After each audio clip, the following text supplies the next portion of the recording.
activate their microphone.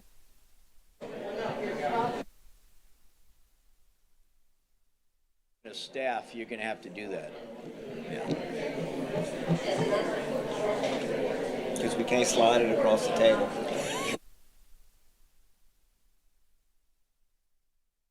Cue up your microphones. Good evening, everybody. I would like to welcome you all to the June 9th meeting, June 9th, 2021 meeting of the Ascension Parish Planning Commission. We are here in the new council chamber, which is a very nice facility here. We even got windows. All members of the commission are present. I'd ask everybody please rise for the Pledge of Allegiance. I pledge allegiance to the flag of the United States of America and to the republic for which it stands, one nation, under God, indivisible, with liberty and justice for all.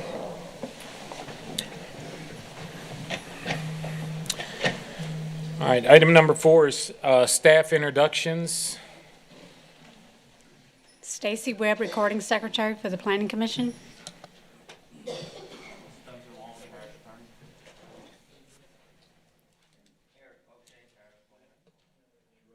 Director of Planning and Development.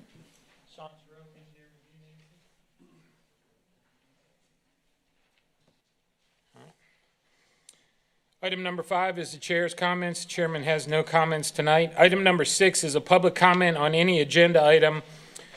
We have 2 agenda items, number 11 and 12, which have multiple public hearings.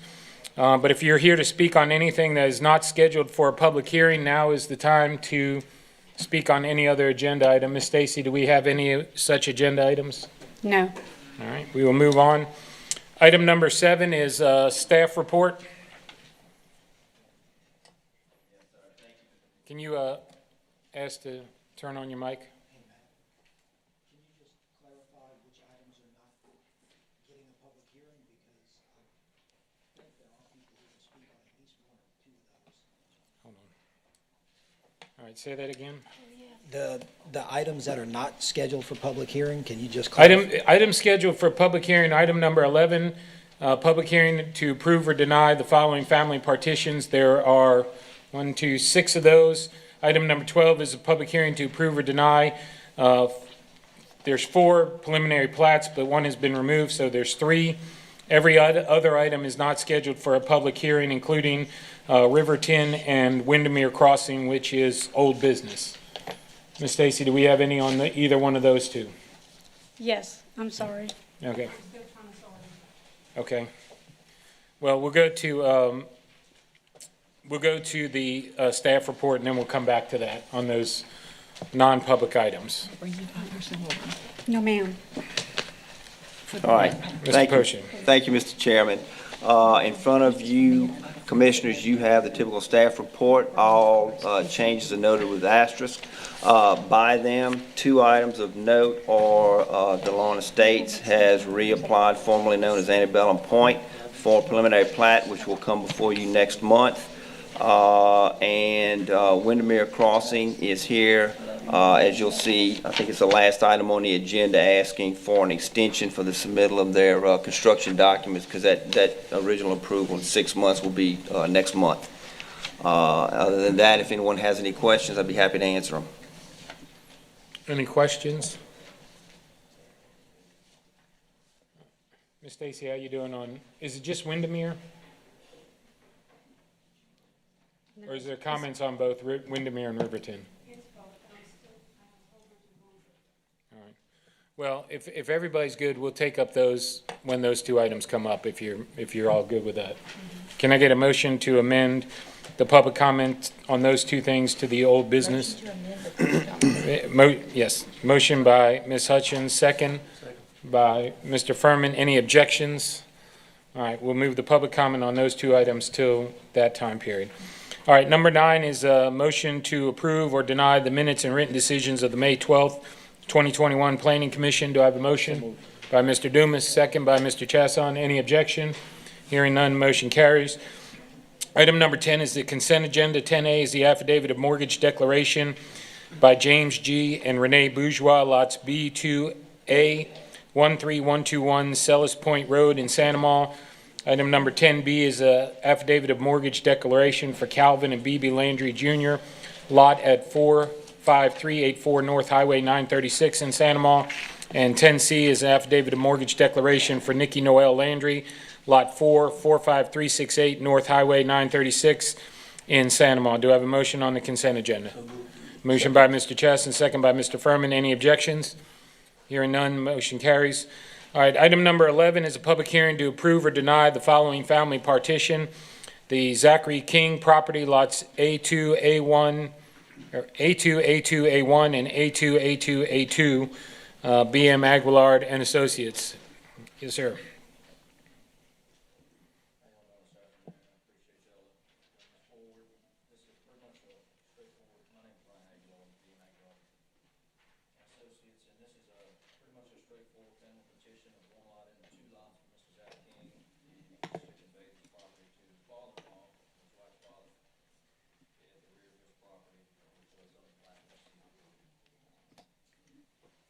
All right, staff? Yes, sir, Mr. Chairman. All comments have been addressed, and this subdivision of property meets the family petition section of the code. All right. We'll go ahead and open a public hearing on this. Ms. Stacy, has anyone signed up to speak on this matter? We just have one opposed that's not wishing to speak. All right. Noting that there is one opposition, any questions, comments, and/or motion by the commission? Second. All right, got a motion to approve by Mr. Furman, second by Mr. Dumas. Any objections? Hearing none, motion carries. Item number 11B is a Heather Ward Bear property, lots B2A and B2P, Earls and Associates. Mr. Falgout.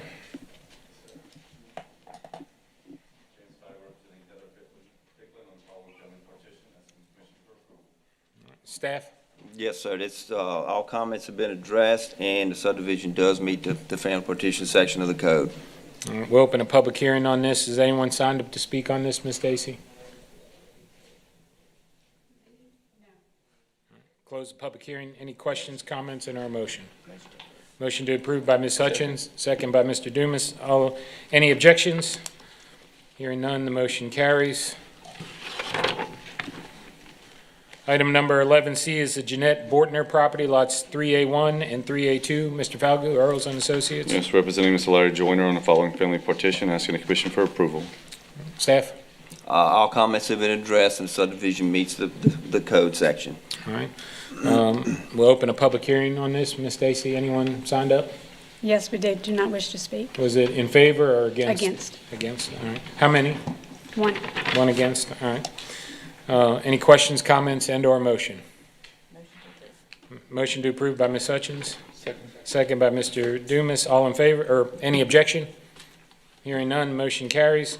Item number 11D is the the Charles D. Fridge property, lots 7C1 and 7C2. Mr. Falk. Yes, representing No, Mr. Mr. Fridge Stacy. on the following family partition, asking the commission for approval. Staff? All comments have been addressed, and the subdivision meets the section of the code. All right, we'll open a public hearing on this. Ms. Stacy, has anyone signed up to speak on this? We'll close the public hearing. Questions, comments, or motion?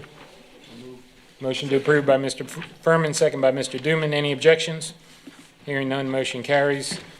Item number 11E is the Melvin Gotro property, lots MG1 and MG2. Mr. Falgout. Yes, representing Mr. Gotro on the following family partition, asking the commission for approval. Staff? Yes, so there were no comments, and the subdivision meets the code. All right, we'll open a public hearing. Ms. Stacy, anybody? Yes. Joshua Trigg. Mr. Trey? Yep. All right, and I will say this, during our public hearings, we have, as our normal practice, there's 3 minutes to speak on this. At the end of 3 minutes, instead of a buzzer, your microphone's going to go mute. So, let me see. All right. You're on. 3 minutes is going. All right. My name's Josh Trigg. I'm the property directly to the north of this.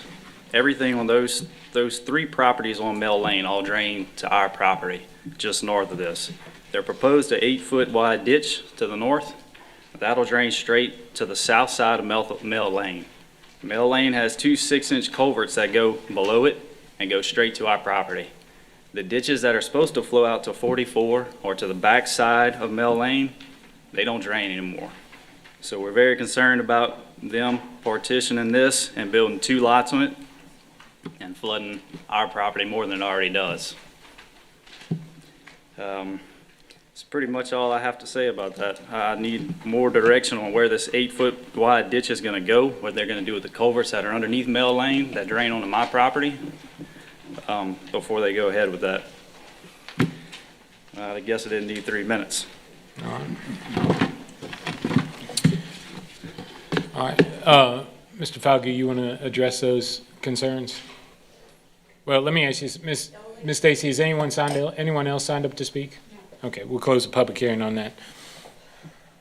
I'm a licensed land surveyor and a civil engineer, so I can't really answer drainage questions. There is a ditch on the side. As far as if what's out there is not adequate, that's out of my scope. And that's something before they build, they're going to have to address that drainage issues. Well, I mean, the drainage issues, I mean, they are private servitudes of passage, so the owners of the properties where the servitudes are generally responsible, unless there is a parish-maintained ditch there. Just because it's on a private servitude of parish, that does not make it a parish-maintained ditch. If somebody is doing something, if there's an existing ditch there or something like that, they can improve it on their property. But unless it's a parish maintained ditch, then the parish would really have no purview over it. Mr. Varnado? What flood zone as far as, what does that X. fall in? Flood zone X? Okay. Just in the flood zone. Gotcha. Well, and I think also before they build on, or if they build anything under state law, they can't build anything that's going to drain, that's going to encumber their neighbor more than it already does. I mean, that's I think Civil Code Article 667, somewhere in there, so. That's what the law is. All right, we'll close the public hearing. Any other questions or comments and/or motion?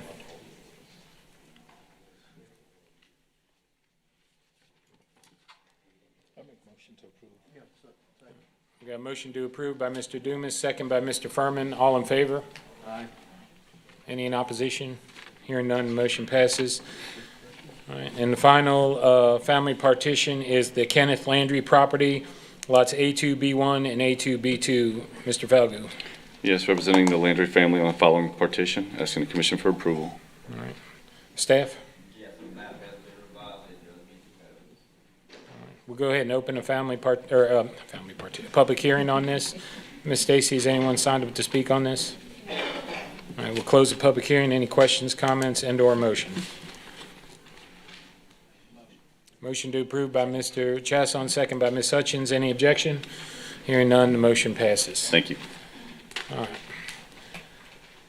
Item number 12 is a public hearing to approve or deny the following family or preliminary plats: Lake at Henderson Bayou Townhomes, MR Engineering and Surveying LLC. This is in Council District 7.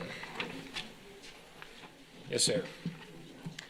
Good evening, Chad Stevens, MR Engineering, 9345 Interline, Baton Rouge, Louisiana. I'm here tonight with one of the developers, Mr. Patel. We're here tonight to present Lakes and Henderson Bayou Townhomes. It's a preliminary plat on approximately 5.1 acres near the corner of LA Highway 44 and LA Highway 42. It has frontage on LA Highway 44. The zoning currently is MU2, which does allow a maximum number of units of 44. We're proposing 35.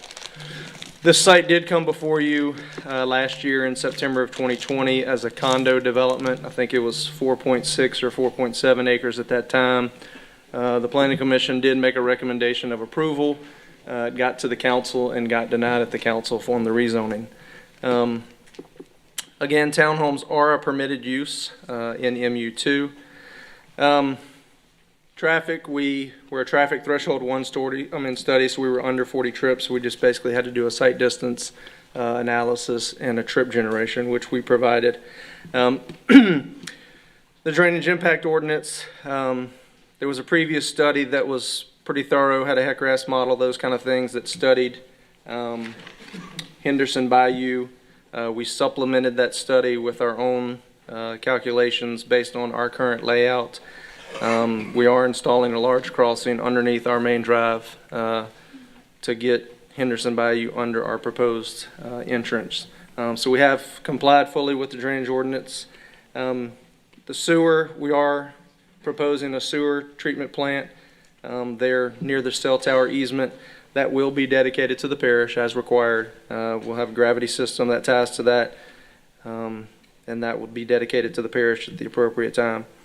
As required in the townhome ordinance, we do have a 25-foot buffer on 3 sides that are adjacent to other properties, single-family residential to the north, and vacant property and large lot residential to the south and to the west. We are asking for a sidewalk waiver, which is due to the location within the parish right-of-way. So that's shown on your typical section. We do have an additional requirement of townhomes is to have 2.5 spots per unit. So that's 2 spots per lot. Plus we have 18 additional guest parking there to make the total of 88. Public streets, T-turnaround at the end, 12-foot public utility servitudes. We meet all the requirements of the ordinance, and we're asking for your approval tonight, and I can answer any questions that you may have. All right, staff? Hold on. Stephen said that the project was brought before you last year. It was brought before you as a SPUD. And when that SPUD requires both a planning commission and a zoning commission recommendation to the full council. And when it was approved at the zoning commission level, but when it got to the full council, it was denied, all right? So I just wanted to clarify that it was a SPUD before. Now they're coming forward under the townhome provision of the ordinance. And there's no zoning issue with regards to townhomes? No. All right.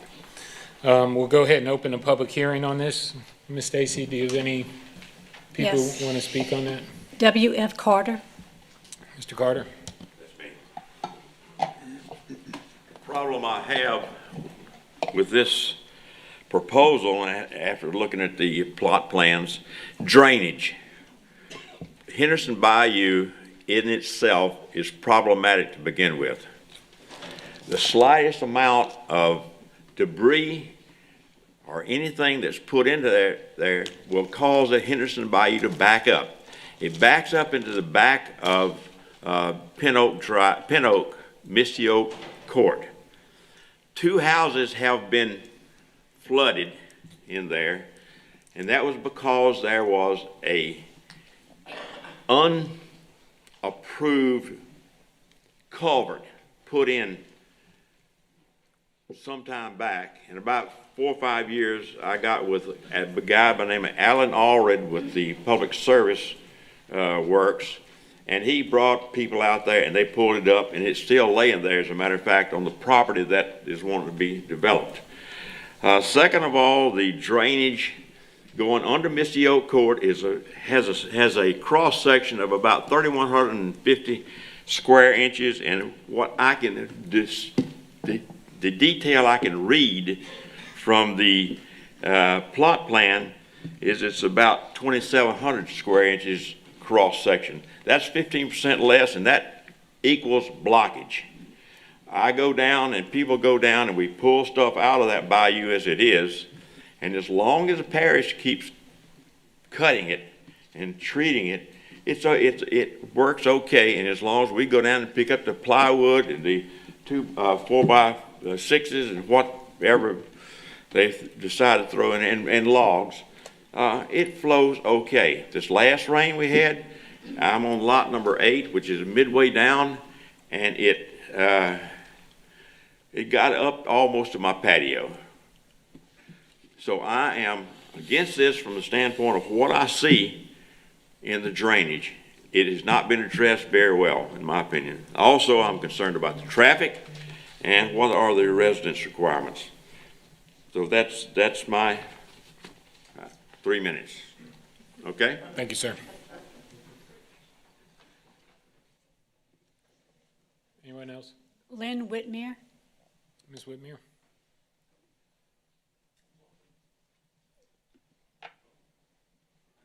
You want to ask her a question? No.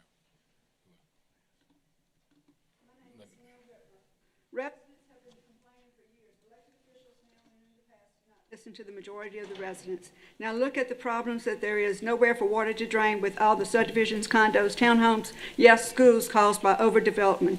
These developments are raised up to flood level. The developments causes water to back up on long lifetime residents, causing them to suffer.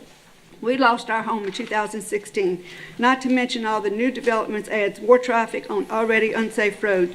Most of the roads in this parish are the same that have been here for all my life. We need all development to stop until we address and get better infrastructure, drainage, sewer, and roads. How many subdivisions, condos, townhomes, and schools and hospitals have to be built like in the Bluff Swamp area?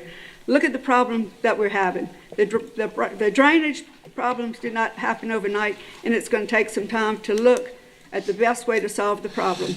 The biggest problem is that all these new developments are hitting brick walls, concrete, it's causing flood, and all new developments must be raised up to flood level. Being born and raised in Ascension Parish, we never had so much flooding until all these new developments. All of these roads are unsafe when schools buses are passing. The so-called impact studies show that new developments will not affect the area. There is no way that those are accurate. They allow more subdivisions, condos, townhomes, and then more schools need to be built without anything being done to the unsafe roads for all the added traffic. Planning and zoning committees are all volunteers, but y'all making major decisions that are hurting this parish. We have no way to contact y'all and voice our opinion unless we come to a meeting, and it's not always convenient to come when you have a handicapped son. Developers need to stop selling with the impression that they do not need flood insurance. Every place in Ascension Parish should have flood insurance. I keep hearing homes are flooding that have never flooded before. Places that never flooded are flooding due to all these concrete brick walls called subdivisions, condos, townhomes, and schools. What's so sad is the town of Gonzales allowed that heritage crossing on 44 and 30. You know, they got to build up to meet the flood level. So now all that water goes on Burnside. When you ask about getting to the hospital, it's like, how hard is it to get down 30 now? And I was told they're going to build new roads. My question is where? It's time for Ascension Parish to say no more development. I heard Baton Rouge is considering a moratorium. Also, you cannot keep allowing all these developments without something being done with infrastructure, drainage, sewer, and roads. Stop all development right now until we do something with the drainage. Appreciate your time. Thank you, ma'am. Anyone else? There's 21 others not in support, but they do not wish to speak. And that's all? Yes. We know 21 other people in opposition to this. We'll close the public hearing. Mr. Varnado? Can engineer and explain how they come up with the traffic? I mean, is there a software that you use every single time for every development, or is it what did you specifically use as far as the traffic impact study? Yes, sir. There is a program. It's online based now. It used to be a spreadsheet. You enter in the use that you have, which is townhomes in this case. You enter the number of units. Some other things. The square footage. It just depends on the use that you're doing. You enter that into the calculator, and it gives you a number of peak hour trips. The number of peak hour trips on a 35-unit townhome development is around 20 or 22. Can't remember the number off the top of my head. So it's well below the 40 threshold. So there was no study required here. Again, we're at the corner basically of 44 and 42. You all know 42 was recently opened 4-lane. So there's no issues with traffic. And I can speak to the drainage. And is Yeah, you can okay. speak to Jamie. So in the drainage ordinance, again, the ordinance that's in place requires a reduction of the 25-year to the 10-year. Our drainage system is accomplishing that requirement of the ordinance. The crossing underneath our drive is a 120-inch by 64-inch culvert. It's an arch pipe. It has about 7,000 square inches of area, so it's at or above the one to the north. There has been an extensive model run of the entire Henderson Bayou from north of us all the way down well south of our subject site, which includes some 36-inch culverts downstream that are undersized. So the requirement of that ordinance is that we do not raise the water surface of Henderson Bayou. The improvements that we are proposing accomplish that goal. It's proven out in the model that's been reviewed by CSRS and by the parish. And we are not in the flood zone. This is in flood zone X, so we're not filling in the flood zone. So we've taken care of the drainage requirements of the parish. Mr. Hodgson? Jerome may have to answer that. When is the plan to expand 44? Like he said, 42 was just done, but what are the plans for 44 at that, where this is? I know it's a state highway, but do you have? I don't have any plans from DOTD on the expansion of 44 up to that level, but I think there's some intersection modifications that are going on where it ties into Highway 42. How far south that goes, I'm not quite sure. I don't have those plans in front of me. Sean may have an answer. No, we don't. I don't have anything from DOTD on that. Mr. Chasson? You said you're requesting a sidewalk waiver under the ordinance. Where would the sidewalk supposed to be? Is it in front this subdivision, parallel to 44, or is it through the development, and why a waiver? No, so through the development, I believe the ordinance requires that the sidewalks be on private property, and we've placed them just inside the right-of-way, which is a common practice. I mean, that's where most of the subdivision sidewalks are in the parish. They're in the parish right-of-way. Yeah, no, I'm sorry, but I meant as far as, is it, like, would it create a sidewalk for people going down 44 to use, or is it within the, inside the development? Inside the itself? development. Okay. And why are you requesting the waiver? Because the parish requirement is that it be outside the right-of-way, and so we're placing it in the right-of-way. Okay, so you are putting the sidewalk, you're just putting it in the right-of-way? Right, we're putting it in the right-of-way of our proposed street. So Denali Avenue, on the parish's cross-section, the sidewalk is on private property.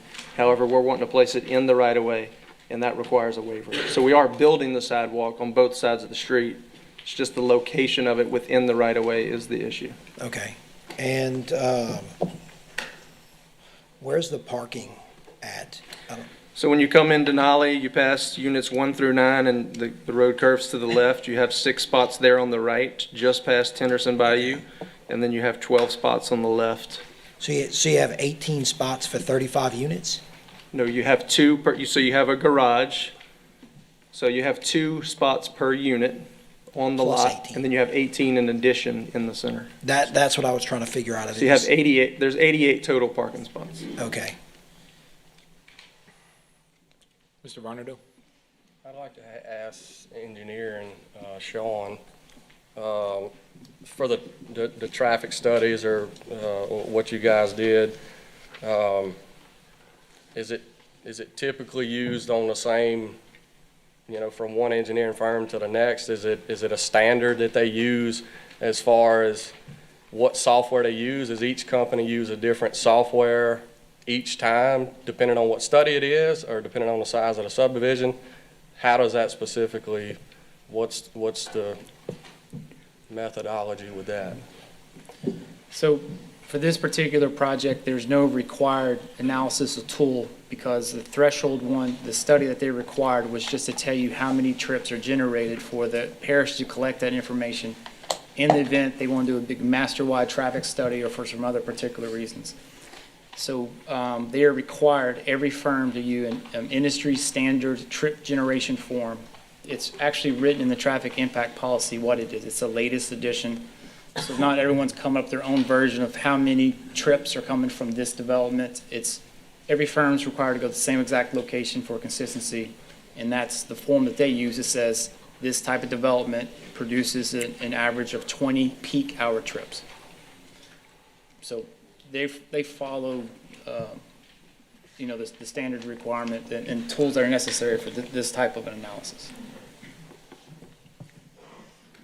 All right, any other questions or comments? Or a motion?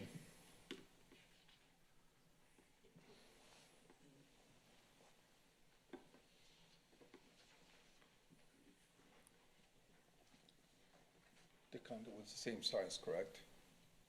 No, the condos, there were 60 condos before, and these are 35 townhome units. This is a A small development, it's a de minimis impact. I'm gonna make a motion to approve All right, I got a motion by Mr. Dumas with the waiver for the sidewalk. with the waiver for the sidewalks. A second? Second by Mr. Furman. All right, I'm going to start voting. Please vote on your thing. All right, votes are up. You can start voting.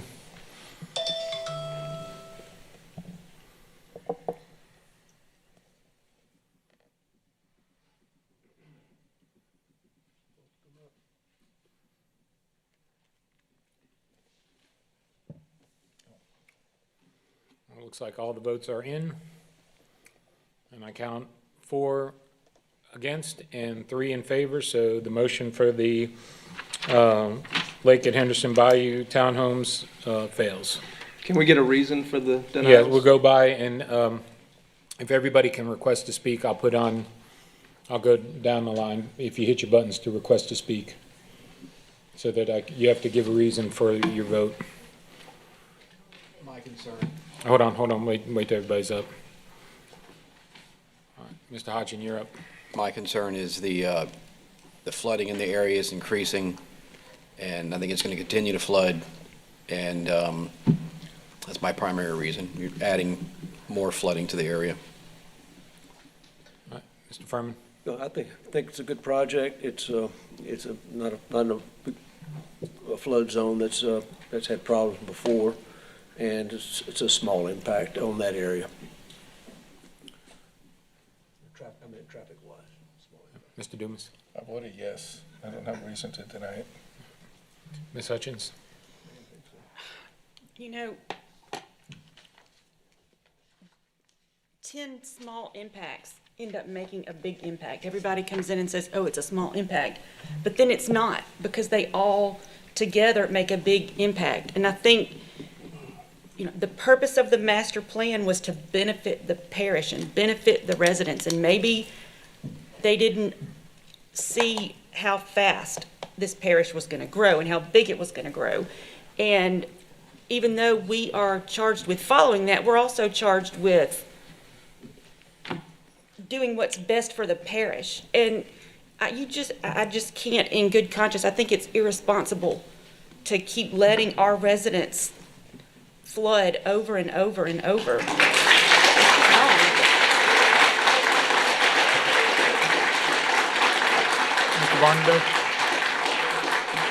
I couldn't vote yes in good faith, simply because, I mean, the surrounding areas, parts of the rule book, if you just even glance through the rule book, different portions says that you should, you know, your surrounding areas is a part of it, a part of these developments, large or small. And for that reason, you know, with the flooding conditions in the parish and large or small, like I say, it's that's a part of the language in our books that we're preaching up here. So for that reason, So can you clarify that as a master plan or a flooding reason, or both? Both. Okay. Mr. Chasson. The request for approval requested a waiver from provision in the code and or variance. There is no right to a waiver or variance under the code, so therefore the plat as submitted did not meet the requirements of the code because of the requested, or at least as being voted on with the requested waiver, did not meet the code. If a waiver is a variance, the requirements of 17-4093, for which you are entitled to a variance, was not satisfied, and therefore the request does not meet the code. Additionally, quite frankly, the council already denied a similar project at this location, and I say let the council decide whether they're going to allow it or not. So, but as submitted, because it doesn't meet the code with the waiver request for the sidewalk, that's why I'm voting no.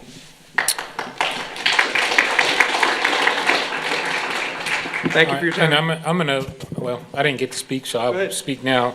I'm going to reiterate a theme which is going to, I think, carry through the night. And some may find this refreshing and some may find it not, depending on which townhouse is before us. But, you know, I'm not worried about the sidewalks as much as I'm worried about traffic and drainage. and we have certain standards that we don't set, this body doesn't set, the parish sets that, the elected officials set that. Somebody buys a property and they get these hoops that they have to jump through, and they jump through the hoops, and they should be allowed to rely upon the law that's passed by the elected officials moving forward, as should everybody out here. The rule of law should apply equally to everybody. This townhouse, this development met all the legal requirements with the exception of the sidewalk, which actually wasn't all that big of a deal. But from a drainage standpoint, from a traffic standpoint, we can have all the anecdotal evidence that we want, but the engineers got out there and studied it and met the requirements. And so I think we're bound by the rule of law, and I think the rule of law should preeminate. So I voted for this under that premise, and I think that that'll reoccur on these next two developments that are coming before us. Sometimes it's going to favor the developer, sometimes it's not. But we're not here to make law, we're here to interpret the law. So you do have an appeal to the parish council. Unfortunately, my colleagues didn't agree with me on a majority basis, so that's the way it goes. Thank you, sir. Thank you. All right. Item number 12C is Longleaf Townhomes, Quality Engineering and Surveying, LLC. Good evening. My name is Ross Bruce. I'm with Danton Bruce Development, 4469 Bluebonnet Boulevard. I'm the developer of the project. What we're proposing before you tonight is a 100-lot gated townhome community on 13.6 acres property along Highway 73, zoned MU2. The entirety of our proposed project is within Zone X, so it's outside the 100-year flood zone. The preliminary plat we have submitted from a technical standpoint meets code. The results of the drainage impact study meets code. And as you're aware, it's our position that the results of the traffic impact study meets code. I'd like to specifically point out in our traffic study table 10 on page 20, the table shows that of nearly all the allowable uses in MU2 zoning, our proposed project and use in terms of trip generation is on the extreme low end of the scale, meaning that of all the allowable uses in MU2, general office, medical office, sit-down restaurants, shopping centers, schools, and many others that are allowed in this zoning, the townhome community as proposed will generate less traffic in both the AM and PM hours, significantly less traffic. We have reached out to our adjacent neighbors and offered to answer any questions they may have. Finally, I'd like to mention that in addition to the required pre-app meetings, we had several meetings with the parish administration. We presented our proposed project to them and tried to answer and address all of their questions and concerns. I have our civil engineers and traffic engineers here, and we'd be happy to answer any questions you may have. We'd appreciate the opportunity to rebut any public comment at the end. And thank you for your time and opportunity this evening to present. All right, Mr. Bruce. Yes, sir. Before you get down, and you may want Mr. Piazza to answer this question, but I'm going to ask a question based on everything that I just said a few minutes ago. So when I look at the traffic impact analysis and the traffic impact policy pertaining to mitigation, it says that a proposed development which is subject to the TIA requirements of this policy may be disapproved, and may is an operable term here, when the results of the required TIA demonstrate that the proposed project will either A, overburden the existing roadway system by causing a reduction in service of affected roadways, B, negatively impact the safety of the roadway, or C, is below the adopted level of service, D. And then it says, so that we have the discretion, if you will, to deny a development based on one of those three items. But then the next section addresses specifically where the level of service is D or below. It says, in the case where the existing level of service is below a D, excuse me, the required mitigating improvement shall improve the level of service to a D or better. Meaning, and it says shall there. We don't have discretion on that as to allowing no mitigation. And at least in one of the areas at East, or corner of the corner of Seabro Road eastbound, the level of service existing is a D or below. In the AM peak, after the build, it stays that same way. And in the PM peak, it's an E, so it's below the level of D. And the same is said for the AM peak at the driveway of the development westbound level of service.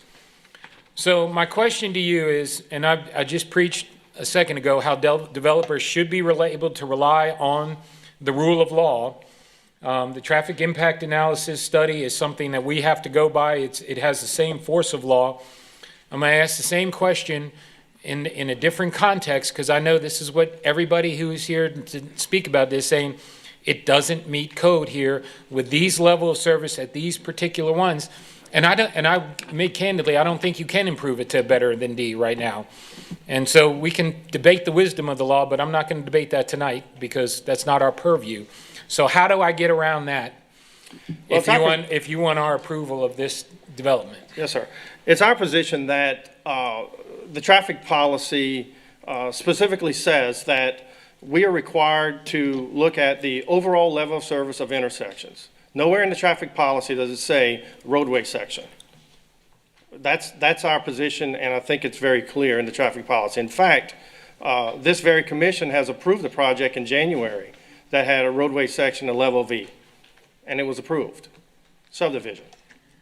So, you know, the level V service on Highway 73 is a pre-existing condition, and the traffic policy clearly leaves out that test. It only talks about intersections. Okay. I'd like to get legal, Spencer, if you can address that, if you would. Yeah, you're on. Yes, I had looked into this a little bit earlier today, and some of the requirements that are in the policy can be changed or added to in the scope meeting, the traffic scope meeting. Also, there are some provisions in the traffic policy that speak about the proposed driveways that enter onto the highway roads. And there's no way to know what the level of service would be at that driveway unless you do a study of the actual highway, not necessarily the intersection. So it's legal's position that not only do you have to look at the intersections, but also the existing road system in its entirety, which would include areas outside of the intersection. Mr. Piazza, you want to address that for me?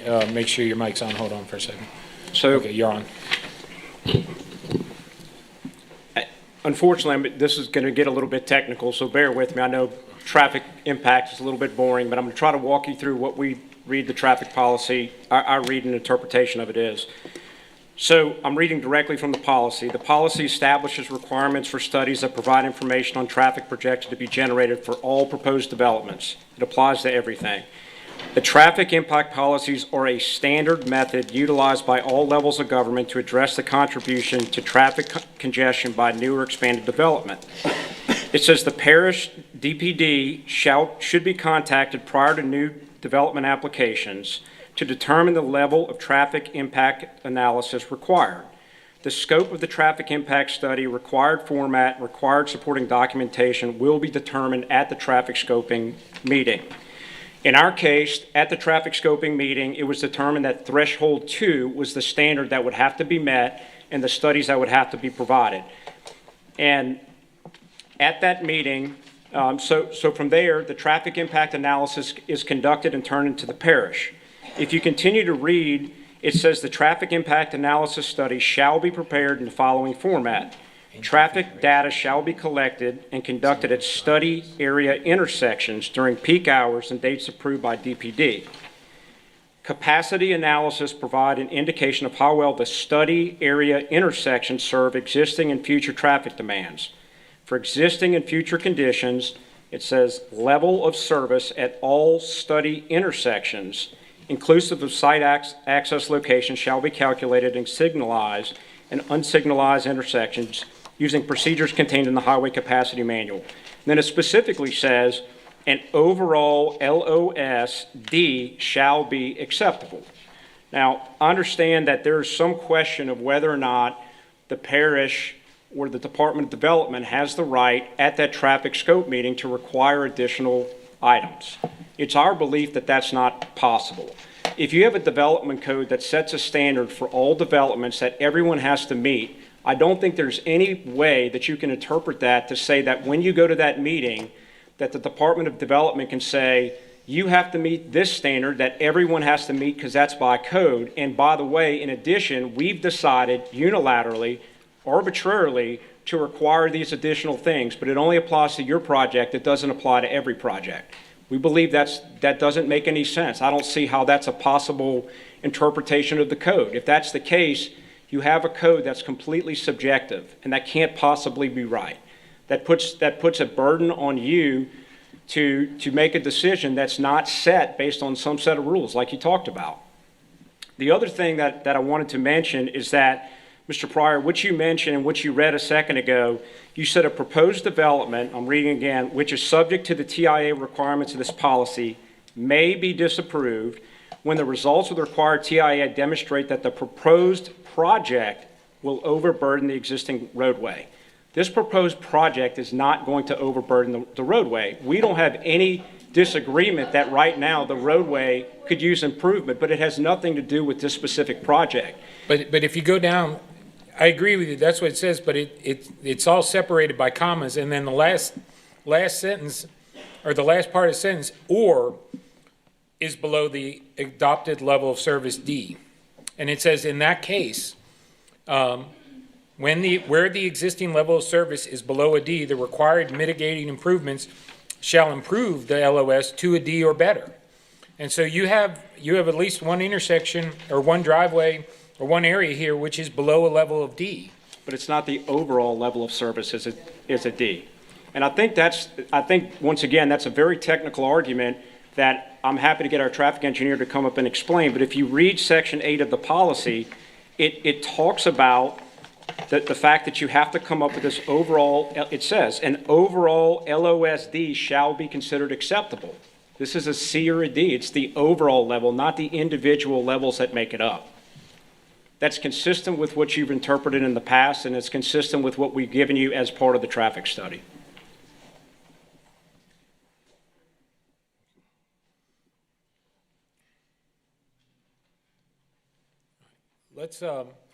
Let's hear, well, I'll let the other commissioners ask a question. Mr. Hodgson. Maybe another question for Jerome. What is the long-term plan on that part of 73? Right now, it's 2 lanes and a turning lane, correct?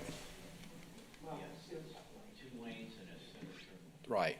We have no indication that there are any improvements that are anticipated in that section of 73. We can't hear him, I'm sorry. Oh, I'm sorry. Jerome, say that again, please. Okay. You know, we have no information from DOTD that there are any improvements that are anticipated for that section of road. Can I say one thing, Mr. Chairman? Yeah. Jerome, isn't it true that as part of the Move Ascension project that they're looking at doing a corridor from Bluff Road to 73 and make Seabrook Road a restricted access on the Highway 73? That is true. But the improvements are not to 73.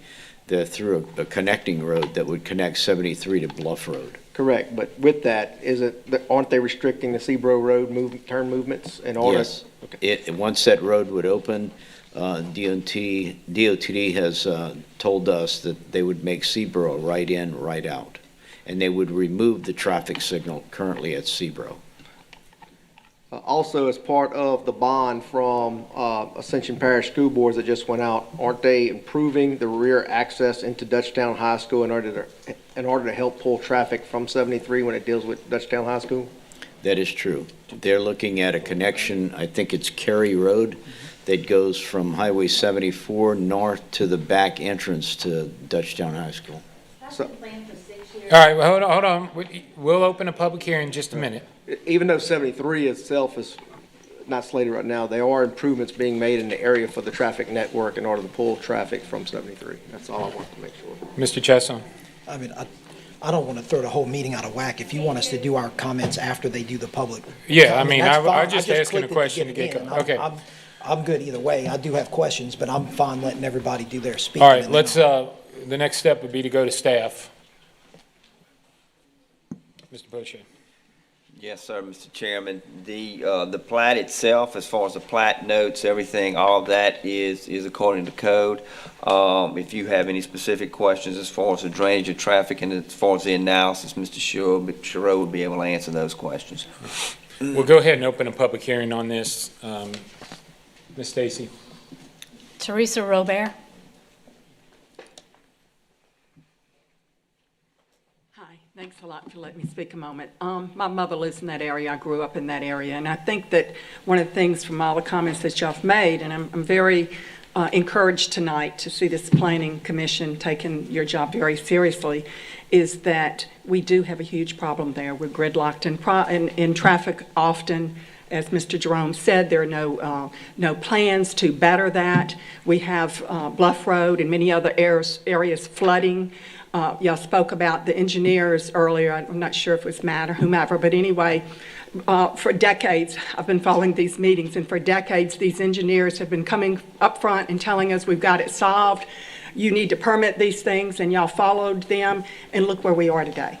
We're in an area of this parish, we're at a time in this parish that we are flooding, not just over by Bluff Road, all over. And I just encourage you, again, your first and foremost duty is for the health and safety of residents here. As Mr. Danton and them say, maybe in the future, if we start solving some problems, we want people to have their freedom to use their property, absolutely. But it has to be where it's safe for the people. Thank you so much. Thank you.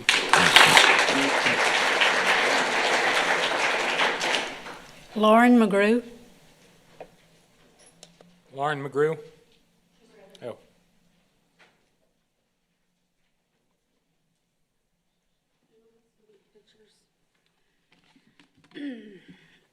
Okay. My name is Laura McGrew. I live on Roost Road, the property adjacent to the proposed development. And my main concern is safety. The first principle of the master plan is to protect public safety and property from periodic flooding, the growth of traffic on the narrow rural and road system, and the increase of wastewater pollution. My main issue is traffic. Although the plat does say that there are no curves within 1/4 mile, the driveways that are proposed, which are right next to each other, by the way, are in the center of a curve. And within that curve is 6 commercial strips, 3 subdivisions, 3 schools, almost a dozen homes fronting in the frontage of 73, 1 private residential street, a daycare center, and about a half dozen standalone commercial entities, including a gas station and a public library, okay? And within that half mile of the curve is a high school, okay? And Highway 73 in that area actually has 2 peak traffic times in the afternoon, one that is not considered in the traffic survey, and that is between the hours of 2 and 4, where there is heavy pedestrian traffic by our children crossing that road. So you're going to put 2 driveways right next to each other, and these residents will be in the same danger of being flooded in case of a flash flood, like Belle Saman, which is right across the street. And you've got people coming from both sides who can't see around that curve, kids crossing the street, a sidewalk that doesn't extend through the entire curve. It's a disaster waiting to happen.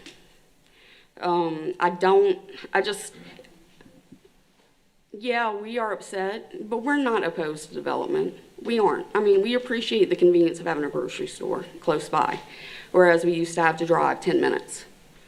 I like having a gas station not far away, but I think more forethought needs to be put into it, and protecting our kids and our community, I mean, the people who live there should be first and foremost. And that's it.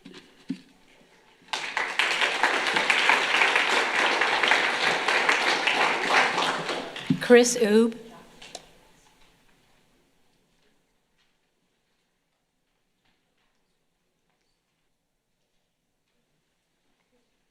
I want to thank y'all very much for the time and the thought that you put in. It's clear that you do a lot of work before this meeting. So I just want to thank you for that. There's really 3 reasons I would like you to consider to deny this petition.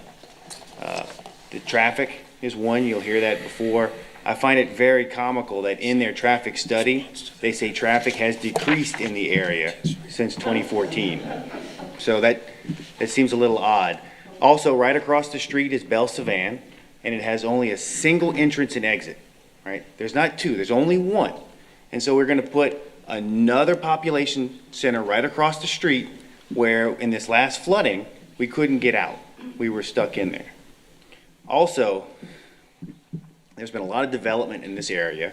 Just across the interstate, there's a huge medical center, lots of improvements. We're increasing the volume, but we're not increasing the capacity, right? And so for those 3 reasons, I would ask for you to not approve this. That was only 2, sorry, got ahead of myself. The 3rd reason, again, is the flooding. You're putting more concrete down. The water has to go somewhere since it can't go into the ground. That water drains into my subdivision on its way out. The water has to go somewhere. Whatever the engineers are saying, it's not sufficient to meet the current demand, much less adding additional demand. So for those 3 reasons, I would ask this commission to deny this request. Thank you, sir.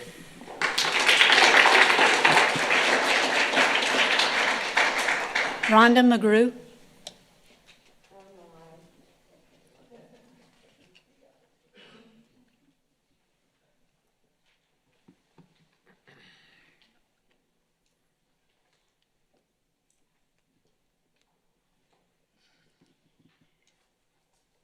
I've been having conversations.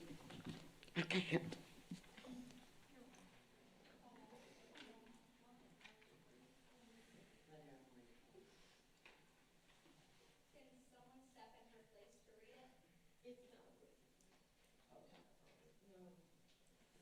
Who's next? Jason Borderline.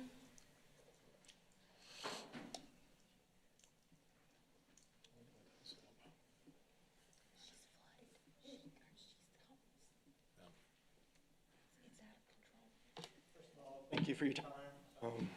Public speaking is not my forte, but just a few things. I live in the Belle Savan neighborhood, and I just want to speak my concerns.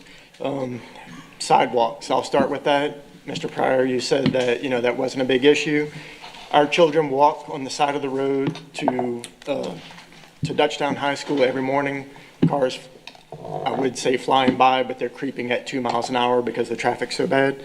So infrastructure is a big thing. We have no infrastructure. We have no pedestrian walkways. We have nothing that's set up for our children. Next, traffic. We have hundreds of homes in our new neighborhood, and they're building another section. Now we're talking about adding more.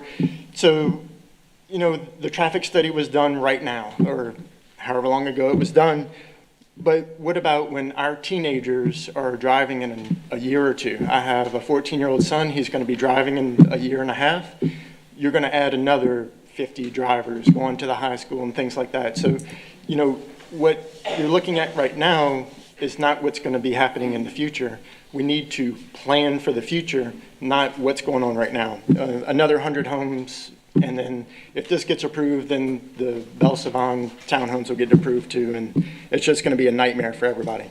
And, as far as the traffic study goes, we're not an intersection, so yeah, they don't care about us. We have one entrance and exit, as Chris said, so, it's a mess. If you try and leave the Belle Savan neighborhood and get down 73 to 74, 7:30 in the morning, it takes 20 minutes. 4 o'clock in the afternoon, 5 o'clock in the afternoon to get from the Dutchtown High to the interstate, 25 minutes. That should be a 1-minute drive.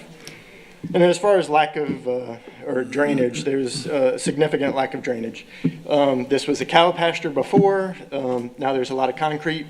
Yes, I am guilty. I bought a house here. I am part of the problem, but it needs to stop now. Johnson Bayou that runs directly through our neighborhood after this last rain event is still full. If we have 2 inches of rain, it's going to start spilling over into our neighbors' yards. Luckily, I'm on the opposite side of the street, but Chris over here, his house could be flooded if we have a significant rain event. So that's why I asked that we deny this property development and every other one for now. Just do some improvements to the infrastructure, and then let's look at that again. I'm not opposed to development, just let's improve the infrastructure first, then do that. Thank you.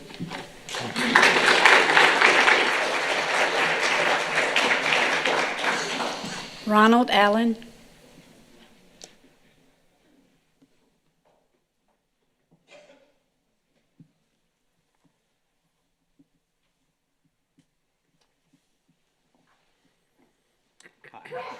My name's Ronald Allen. I'm opposed to this structure, this subdivision, mainly because of the traffic, which I know, just like the other gentleman just said, as they build these homes, they will be filled with people. People will have cars. Cars will be put on the road. It's already extremely bad traffic. It's only by kindness of strangers that we can get out of our driveway right now. Also, the last rain we just had, we almost flooded. My neighbor did flood. Well, his street did. Cobblestone and Saban, whatever the name of that subdivision is. I think we've just exceeded our limit on what we can do in this area until the traffic is managed another way. I heard him talk about the Cary Street. That's something that's been proposed for years. Nothing's been done. Seabrook Road, that's not going to help us.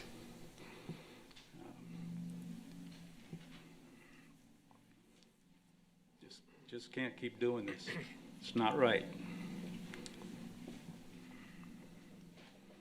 That's all I got to say. Thank you, sir.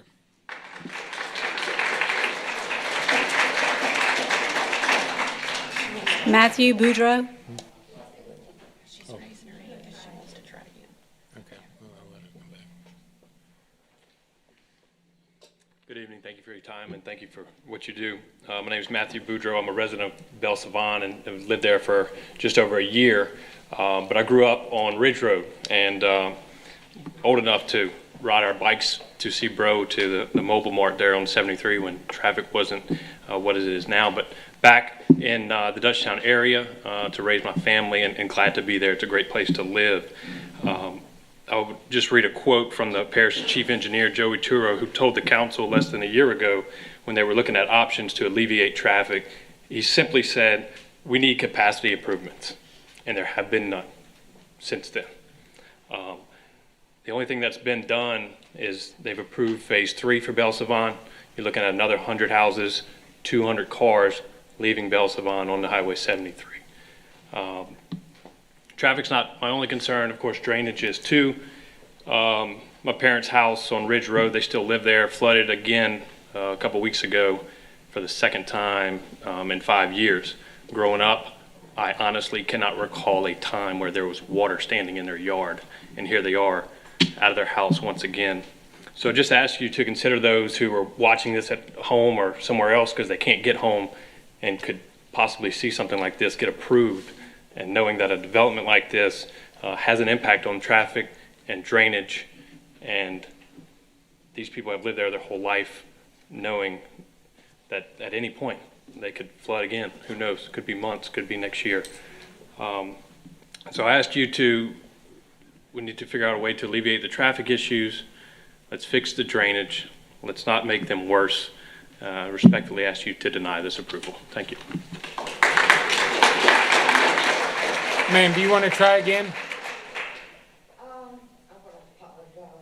Oh, it's okay. If you want to try again, you can come up. I'll put you in the head of the line. All right, you got this. Shut up, Denise. I'm really embarrassed. I taught high school in this parish for 33 years.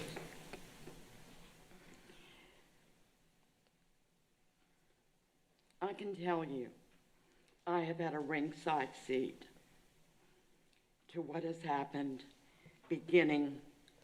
We moved here in 1957 on the property that is next door to where this is going to happen. I'm not opposed, really, for there to be a development. It's just, I want it to be done in such a way that we can meet in the middle.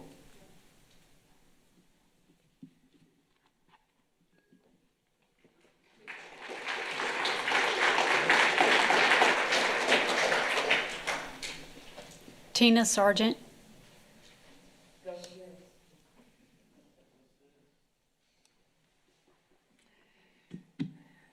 Good evening.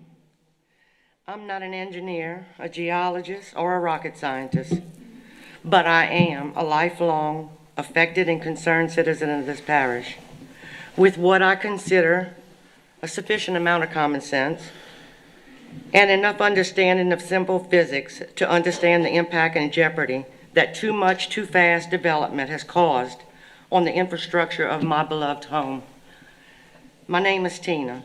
I'm sister to and neighbor to the one that just spoke. I'm one of 8 homeowners on Roost Road, which would share a border with Longleaf. The head of that road, 13348 Highway 73, is where my parents established our childhood home in the 50s, in then a quiet and rural area of Ascension, which sat on one of the highest areas of the parish. It was safe, traffic-free, with absolutely no worries of flooding, not even from the worst of our childhood hurricanes. Mostly for those reasons, Ascension was a gem parish, like a luxury cruise ship in a state of old common boats. We were not naive when I-10 went straight through our property in the early 70s, nor were we when we were forced to have Highway 73 frontage taken to shore up infrastructure twice. We knew that the thing they call progress was coming. On top of that, decades ago, we willingly allowed drainage to go through our property for the benefit of our school, which has since turned into a source that quite possibly could be the demise of our family property. Until the last 10 or so years, this property has never been in danger of flooding. Now, not even being in a flood zone, I present to you that at this current time, we are faced with obtaining flood insurance, even prior to Longleaf. Simple physics tells a rational person that concrete does not absorb water, and it has become non-ignorable that our drainage is at present severely substandard, and land, green space that could help absorb and compensate, at least a little, is projected to turn into more concrete, more runoff, more water on everything below it. Us. We are but one of the areas in this parish facing such devastating hardship. How much more needs to be sacrificed for the benefit of developers of property tax revenues? Please, for the love of this parish, for the love of our home, please stop adding concrete to our beautiful yet sinking Titanic. Thank you, ma'am. Thank you.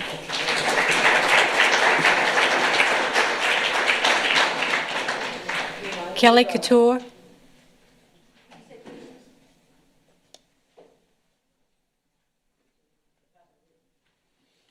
Good evening, ladies, gentlemen, and committee members. I would first like to say that I am not originally from Ascension Parish. Katrina blew my family here from St. Bernard Parish in 2005.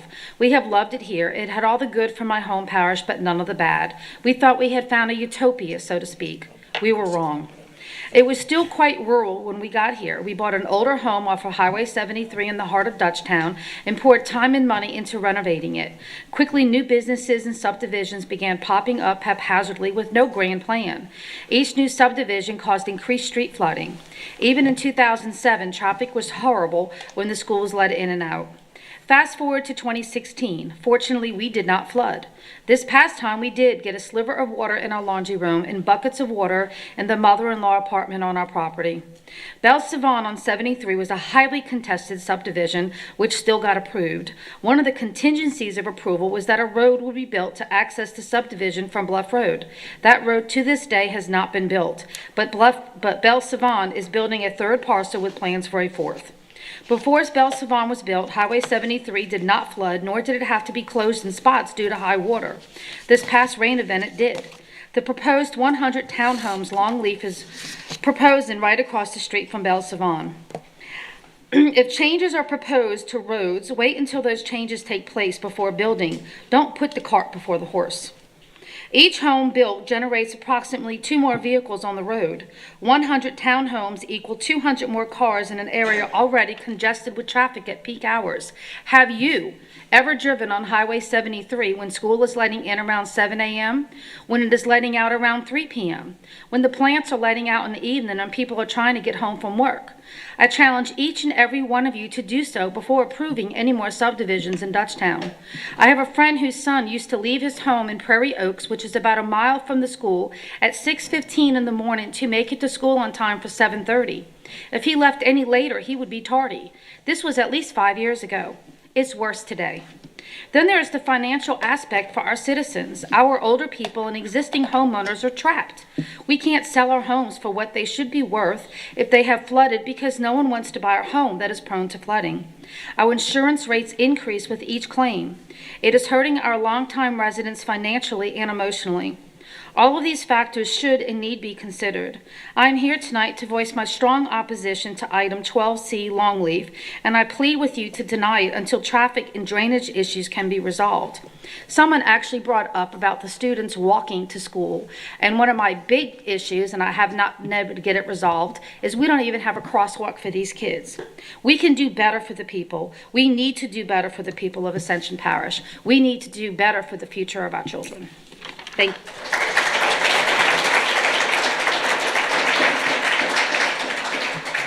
Chris Abear.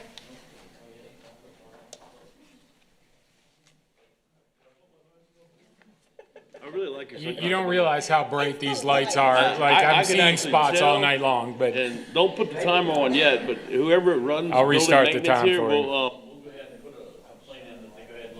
next time for you guys.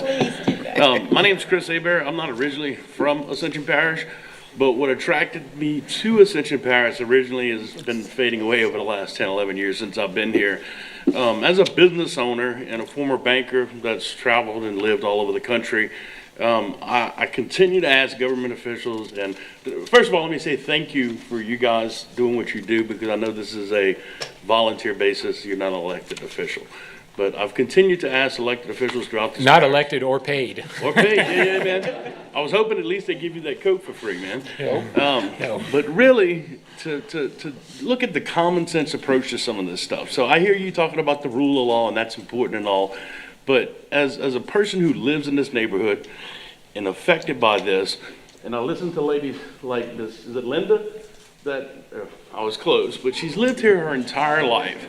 So she's seen this area grow and blossom into what it is today. And we seriously have traffic issues. We have public safety issues.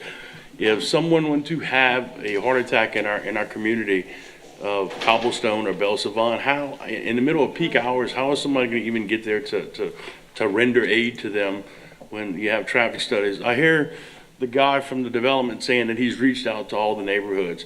We've talked to at least 20-30% of the folks in Cobblestone. They've never been reached out to. I haven't been. People in adjacent neighborhoods haven't been.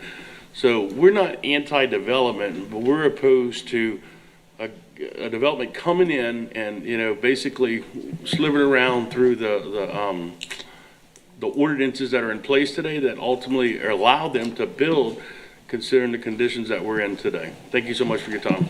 Thank you.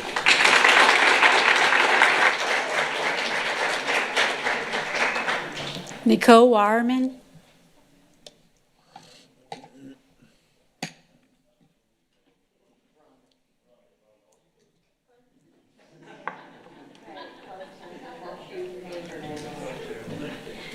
I live on Roost Road, the property that backs up to the proposed development. I grew up here as most of my family did, and we have watched the place we truly love be turned into a cash cow, at the expense to the community's health and safety. Everything desirable about our parish is being stripped away. To us and to many others, some things don't have a price tag. Some things can't be bought. This last flood came 2 inches from entering my home, and I am in one of the highest areas in our parish. I fully expect with this proposed new development that we will be the next to succumb to the flooding. Even though we were lucky not to flood, our sewage backed up due to the high water, another health concern. What is the price tag on our health? I'm watching friends rebuild for the 2nd time in a lifelong home that never flooded prior to 2016. Does their security, peace of mind, and health have a price tag? What is that price? And what about our children? What is the price tag of a child's life? Every morning and every afternoon, I watch children walking to and from school along Highway 73. And every morning, I also watch cars speed down the intended turn lane and shoulders to avoid the gridlock traffic. I hold my breath as I watch kids dodge these cars, praying that this isn't the morning I watch someone lose their child. And yet some want to put hundreds of more vehicles on that same road. Which one of their lives is worth the price tag of this new development?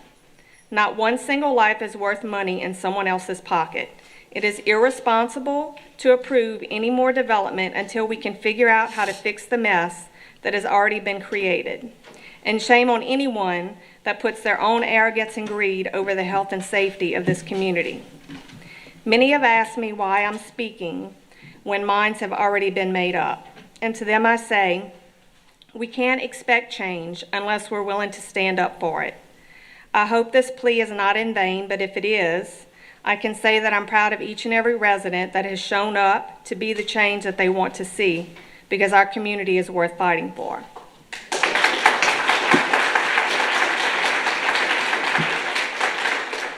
I don't know if we can submit pictures, but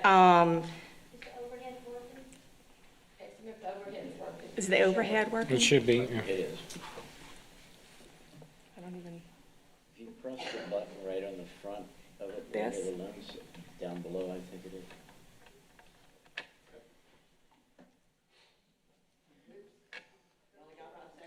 Okay.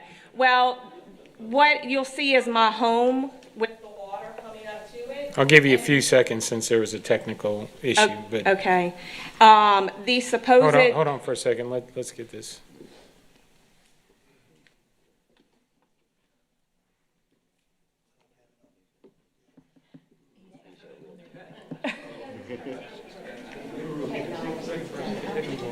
Bring the IT director up here. There we go. Yeah, just wait. Give him 1 second. Should boot up. There you go. There we go. Okay. Okay, tell them what's under that water, Nicole. This is my home during this last rainfall. And under this area right here is the already parish maintained ditch. And this is also the ditch that the proposed development will be draining to. So if here I'm 2 inches from being in my home, the water being in my home, what's going to happen when there's more development draining to it? Thank you, ma'am.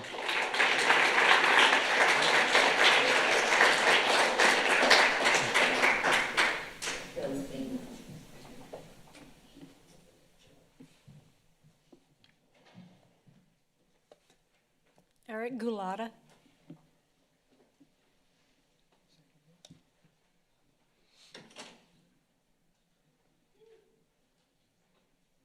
Good evening, ladies and gentlemen. The obvious things have been talked about, traffic. In the traffic studies, when they're done, it's obvious that they're not favorable when you look at the facts, for another residential development in this immediate area being considered. There's been a reference to adding northbound and southbound lanes to Highway 73 in that study. There's no guarantee that that'll ever be done, so I don't think we can count on that as taken into account with the studies of traffic improving, quote unquote. There are safety hazards that exist already when you're trying to exit Belle Savanne subdivision, which we live in. Trying to get in the middle lane, like somebody said, most of the time it's great that people are nice that did let you through. However, this challenge is when you try to jump in that middle lane, you don't know if somebody else is flying down that middle lane to turn into Belle Savanne, which has happened on a couple of occasions. We've almost had accidents. So safety is a big concern. Adding more traffic in such a close proximity to Belle Savanne entrance and exit will only create more safety hazards. As an engineer, safety is a priority number one for me in all of my designs, and I think it should be taken into account in this situation as well. Another question I had is, there's a reference that the sewage from this development will tie into an existing sewage treatment plant. Although I haven't seen it, I've got to ask the question, has the capacity of this development been taken into account? With about 100 homes, that's around 40,000 gallon per day sewage treatment plant. That's a pretty sizable plant. And so the question is, if the existing treatment plant that subdivision is supposed to tie into is exceeded, what's going to happen with the runoff, the excess? It's going to end up in the ditches. It's going to end up in that picture that you just saw. So obviously, you know, drainage, that's a big question in everybody's mind. Not a question, it's an obvious fact. Our bayou behind us is Johnson Bayou, which is right where the subdivision is going to be next to. It got to flood stages and beyond, so a lot of our homes in Belle Savanne almost flooded as well. That bayou is still pre-May 17th flood levels. It has not gone down. So I want to say that I'm not opposed to new residential developments, just not in this immediate area off of 73. I think we can ignore these facts. When we talk about the engineering computer programs, I think they're great. I use them all day long, every day in my job, but they're not without flaws. Sometimes we just need to look away from the computer screen and look at the obvious. Look at the homes that are flooding. Look at the streets that are flooding. Look at all these obvious things that are not in studies. They're just facts of life. So I think we've got to consider that. So my request is that you deny this particular location for the development. Another place may be great, but not in this spot. Thank you.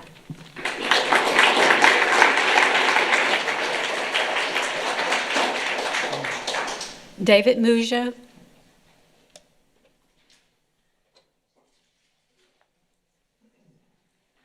Good evening, Planning Commission. I want to thank y'all for volunteering for what you're doing. I know it's not an easy job, so you got people on both sides of the argument here. I'm not anti-development because I'm an architect by my trade, and I'm not an engineer, so I'm just going to state some of the information that I was privy to from the homeowners in my subdivision. I'm David Mujo.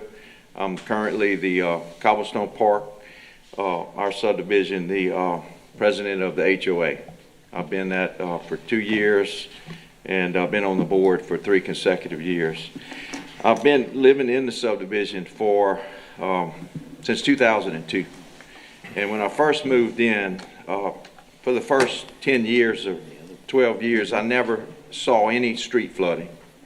So all the developments, they all say, you know, we're improving the drainage. We're improving the drainage, but we know that's not true because we're seeing at least 5 to 10 times a year our streets flooded now where kids can't walk home from school or walk to school, and you don't just call a bus to come pick you up. So now, how do the parents get them in a flooded street to school? It's more and more problematic for us. People got to park coming home from school in the front of the neighborhood and wait to get home or go find something else to do. They got to wait at home and miss work to wait for the flooding to go out of the streets. These neighborhoods are back then were designed to take on street flooding, but it wasn't designed to take on 3 feet of street flooding, and that's what we're getting in some areas of our neighborhood. A lot of what I wanted to say was already mentioned, so I'm not going to take another 3 minutes to restate the obvious, But I want to reiterate on the sewer system. That is our sewer system. I know the parish owns it because the developer gave it to the parish. But I can't imagine why the developer would have double capacity designed this existing sewer system. That's not the way it works. You're in there to try to make a profit. So if there's some things being done, that's great. But what about the pond? That's where the effluent goes to our pond that we own, not the parish. The outflow from the sewer treatment goes into that. We're already having complaints from our residents that they're smelling sewer that's coming into the pond. We're having complaints. One of our homeowners got sewage flooding already. We're smelling sewage during peak hours. So, yeah, the sewer system was designed for 100, but we are already experiencing problems. So you add another 100 people to that, who's going to be now responsible for additional houses being flooded with sewage? So make sure that's taken in. Thank you, sir.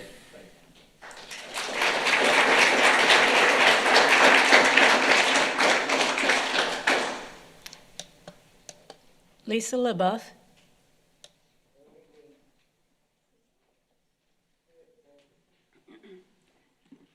Hi, thanks for the opportunity to speak. I am a Roussel. I live on that Roussel family petition. I want to talk a little bit about back in the 50s, there was a natural watershed that began at Dutchtown Primary. It runs parallel to 73, just past my property. My property is adjacent to where Longleaf is being proposed. So it goes parallel to 73, past my property, then turns west, flows under 73 toward the ridge area. Much of that is now covered and culverted by development. Many years ago, my parents happily granted permission to enlarge this once small step-over drainage way to help with the drainage issues at the school and Dutchtown Acres. What resulted was a large drainage ditch requiring a bridge for property access in order for me to build my home. Several years, the ditch was rarely filled during heavy rain events. We even had irises growing into it, and Cooperative Extension said that's great for filtering the water, and they were beautiful and they bloomed. When cobblestone was being developed, the developer didn't want to put retention ponds, so they tried to talk us into widening our ditch for 15 more feet. And we didn't agree on it, so they said, well, let's just clean it out. We were threatened with action if we didn't. Again, consent to enlarging it to handle the change in the watershed.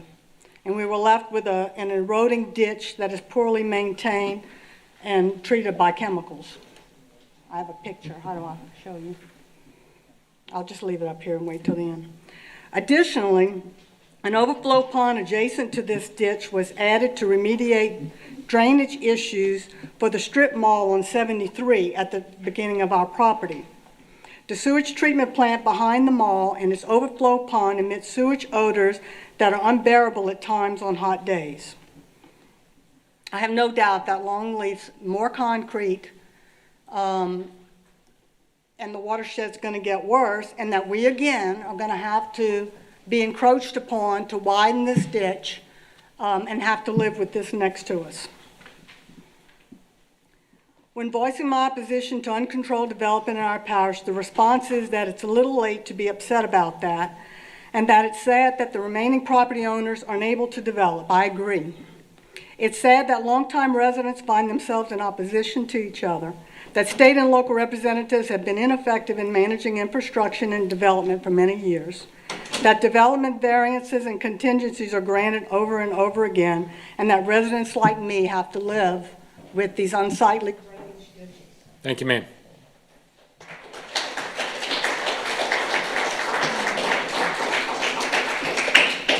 Denise Drago.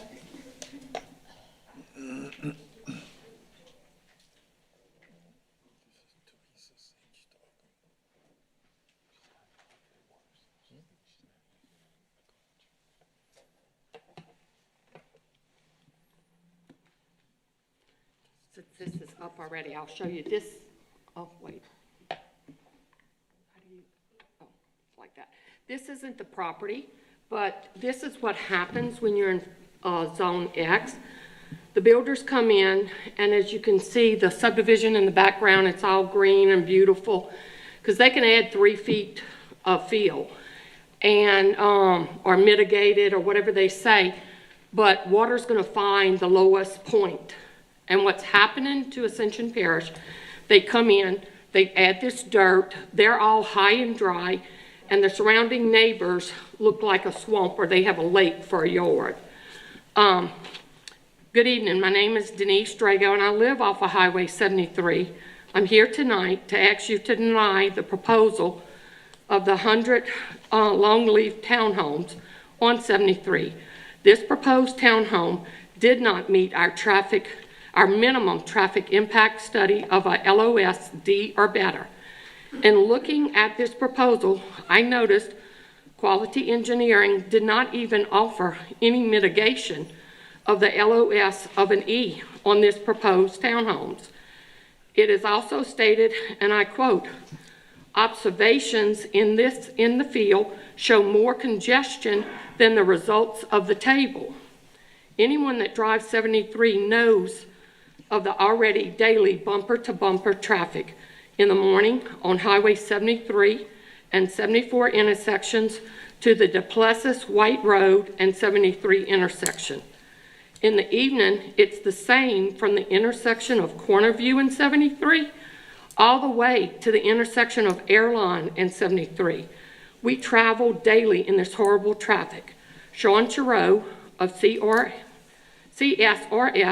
has recommended that an additional Highway 73 lanes in both directions is needed to mitigate the problem.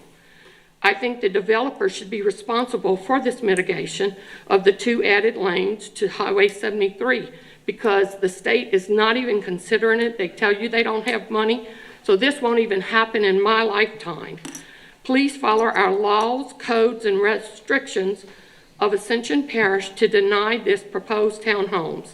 And the PM traffic that they talked about with the Seabro would not mitigate anything at Seabro because it is backed up from Cornerview all the way to Airline Highway, bumper to bumper.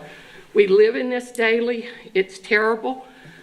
Unless people let you out, you don't get out of your neighborhoods. And the drainage, I didn't even touch on the drainage, but we know where that is. Something needs to be done with our drainage. Thank you, ma'am. Thank you, ma'am.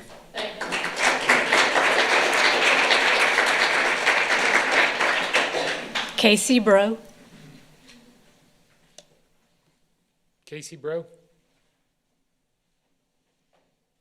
Going once? Going twice? Next? Lakin Abear. Lakin Abear?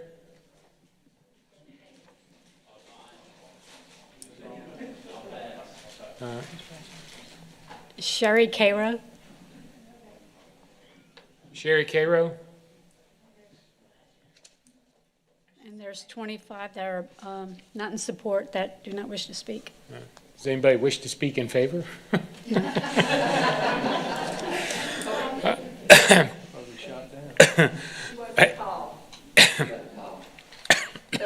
Come forward, ma'am. You had 12A on there.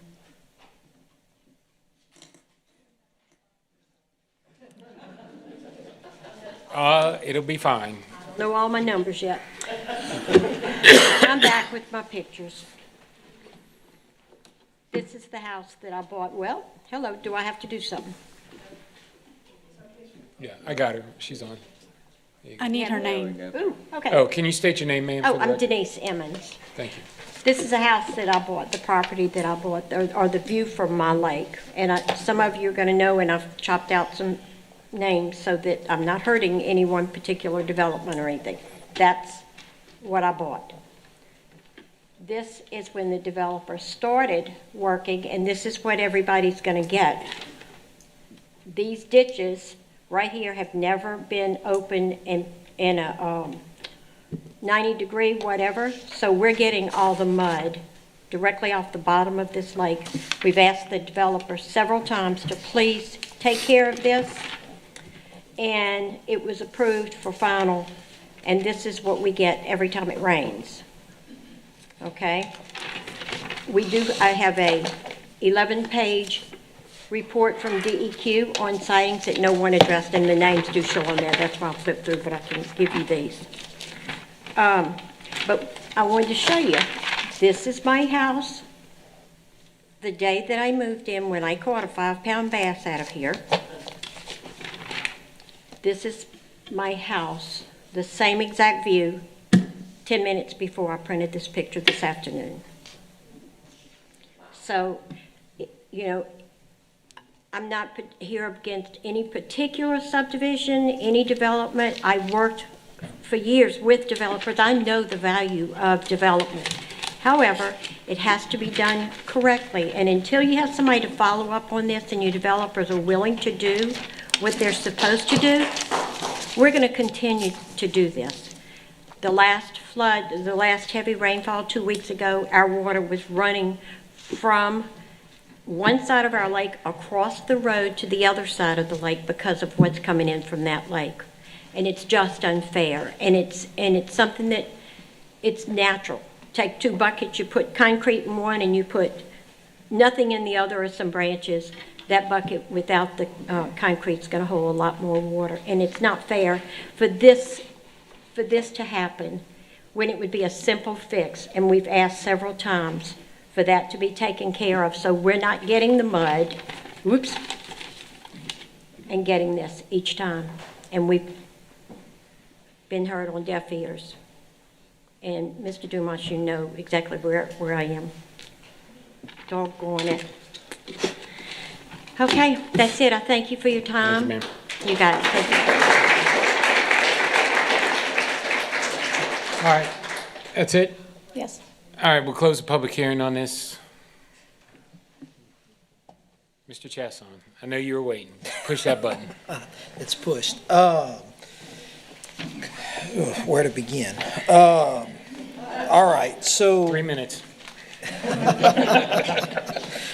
Just kidding. All right, I got a couple of questions, and the first one might be directed to Sean. And I know you were asked some questions about some other ones about some traffic models. I'm looking at the traffic study on page 3 of your report, the letter, and it says, actually, for traffic impact number 3, where we're talking about the level of service changes on the segment and the supposed increase from level F in 2018 to level C in 2021, there's a note down here that says the consultant, which I'm assuming is the consultants for the applicant, is that correct? All right, it says provided a response describing how different software timing patterns and assumptions would yield different results. So I guess my question is, are there different software programs and the developers are allowed to use different programs to get different results that meet whatever they're trying to accomplish? Short answer is there are different types of models that you can use. The comparison studies that we referenced in here were from different types of projects, different type of trip generations, different assumptions, and sometimes a lot of those are they approach it as sort of what if, projecting way into the future. So there's different things that you can input. So that's why you can see the little differences on here. On our particular project, we noted we had access in those older studies, and they provided a sufficient response. And we didn't dig into it any further, knowing that even with the method that they chose, it still resulted in studies that were worse than a D. So it's almost, do we spend the time and effort trying to find the perfect study for this situation, but we've already got to a conclusion, even with their analysis, that you ended up with, with a basically an E or worse than D on 73. So we sort of just moved along in the process. Yeah, I guess but they're saying that the segment is a C. So that's my confusion, is when I look at this, I see an F in 2018. Yes, so there are different types of software. One is more of a corridor based, where it analyzes the impacts of an intersection based on the roadway, and an intersection can understand the back up the road of the segment itself. 73 is a unique congested corridor because of the nearby intersections and just in the movement of traffic and dealing with the interstate. So typically, that higher level tool hasn't been asked for subdivision projects. It is it's something that DOTD would do when they're analyzing regional corridors, hundreds of $1,000s type studies. So we were in a tough situation between going all in for that high level study or using, some of the current DOTD, our current approaches. And we worked with that with some logic, some observations. Some people said you can't just rely on the study based on observations. We had comments in here. Your study says this, but we got photos of this. We've seen traffic go all the way to corner view. We see congestion. There's 2 peak times. There's a lot of that stuff went back and forth. And so we felt the tool was sufficient enough to be able to talk about this project tonight. And the end result being that it's below. Yes, the Highway 73. We had a situation at Seabrook on our eastbound approach. And so the traffic impact, when the counts are generated, they put the strips in the road and you generate how many vehicles cross that strip within a certain time period, is that right? Put it out for a long duration so they can define when the peak hour is. And so there were 2 peak hours that people said. There's the school and then there's the one that's later on in PM. The PM was the dominant one, so you don't analyze 2 peaks, you analyze the worst of the peaks as your peak hour. But it's dependent on the wheels of the vehicles going over the strip in order to generate the count. If traffic is so bad that it's stopped, so the cars can't get to the strip to get over it, are you getting an artificially low count at that point? Yeah. No, it's a great, the part of, that's why a lot of the counts, they don't just blindly throw the machines out and pull the information. It is some observations. They understand that if intersections are congested, then you're not going to have much traffic generated. But sometimes the weird thing is the less congestion you have, more people use that route. You pretty much use roads up to their capacity, then you use the next best option. People in this area say, is it going to be 73 today? Is it going to be Bluff Road? Or am I going over towards Geismar? Or I'm going to go all the way to, you see the congestion, you move over to the next one. So if you greatly improve one, it goes up to that's at capacity, and then you start relying on your other options. Or if you have no other options because that's the only way to get to the interstate, you go over capacity. Okay.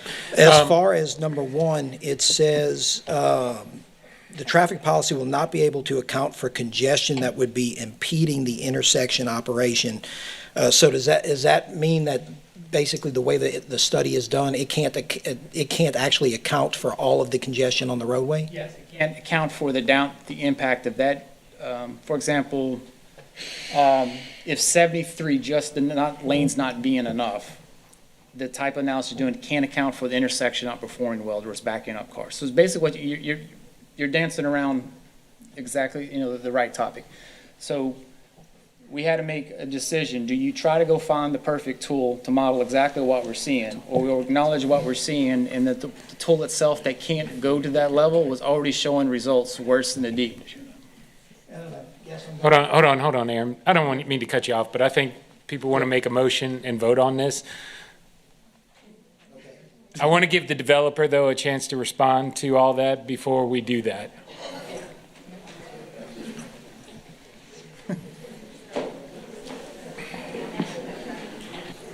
Hold on, let me turn on your microphone.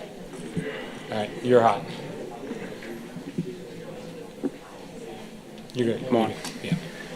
Members of the commissioners, first of all, just to be fair to everyone in the crowd, we certainly understand the concerns for traffic and drainage. Nobody's up here saying that it's okay to overcongest the road. No one is saying it's okay to flood people. We absolutely understand that.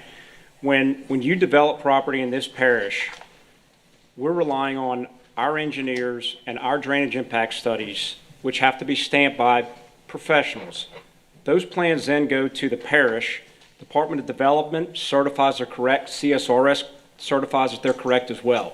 So you're not just relying on us. They're saying it's correct as well. And then when the project actually is developed, there's going to be construction plans, and that process is going to be vetted again and looked at to make sure it's correct. So I certainly can appreciate the fact that people are concerned, but this parish requires that you take the pre-development flow and you reduced it post-development. So we're required to reduce the flow. That's what the parish requires. As far as the traffic, don't forget that a traffic impact fee is being paid to help improve the roads and improve the traffic. It's specifically used for that. That's what's required by the parish. And as far as the roadway segment level, if you take the position that the roadway segment level of E prevents this development, which is within the existing zoning, which is just a plat and is a use by right, what you're really saying is that nothing along this entire area should have been approved in the past, because this has been going on for years, and nothing else can be approved in this entire corridor. If that's true, well, then this same... Let him speak. Everybody got their opportunity to speak. Let him speak without being interrupted, please. Go ahead. If that is correct, and that interpretation is correct, which we do not believe it is, then that same standard would be applied throughout the parish, and you would have numerous segments that cannot be developed whatsoever, no matter what you're zoning and no matter what you're proposing. That's a moratorium. That's not what is going on here. That cannot be a logical interpretation of the code in our understanding. Once again, I'm going to let Mr. Bruce speak. We're not asking you for any special treatment. We're not asking you for any waivers. We are simply asking you to apply the rules in a uniform manner. That's all we're asking. Thank you. Thank you. A couple of quick things. Just to clarify, it was said that we're mentioned 2 driveways. We are proposing 1 driveway. I reached out to adjacent neighbors as required, not, just want to be clear on that. Again, I feel like, and Eric spoke very clearly and correctly on this, we're not denying that there are existing issues. What we believe is your responsibility is to apply the law as it is currently. And this is a use by right. This is MU2 zone property. It was mentioned that one of the residents want to meet in the middle. If this proposed use, which is, it was mentioned also, they wanted a grocery store. This is so ironic. This proposed use is not only meet in the middle, it's on the far end, lower end of the traffic generation use. In MU, this is not zoned REM. This is MU2 zone property, less than a quarter mile from the interstate. If not this, then what? Then is this a self-imposed moratorium? We know this is going before the council. You guys know me, this staff knows me. Just tell me the rules and I'll follow them. But you currently do not have a moratorium in this parish. If there is, I'll respect it and I'll follow it. But what we're proposing is allowed by law, by your code. And I ask that you consider this case not an emotional, and look, there's a lot of emotions, and I understand that. I live in a subdivision that flooded too. We have people up here in subdivisions that are opposing this project. So is it a first in? Is that who these landowners, because they held on, they're penalized? Belle Savant has the right to develop because they were first? It's the same situation with us. As long as we meet the code, we should be approved. I thank you for your time. Thank you for your consideration. Thank you. Motion to deny. All right, I have a motion to deny from Ms. Hutchins. Do we have a second on that motion? Second by Mr. Chasson. I will open voting. So the motion on the floor is to deny this development. A yea is to deny, yes.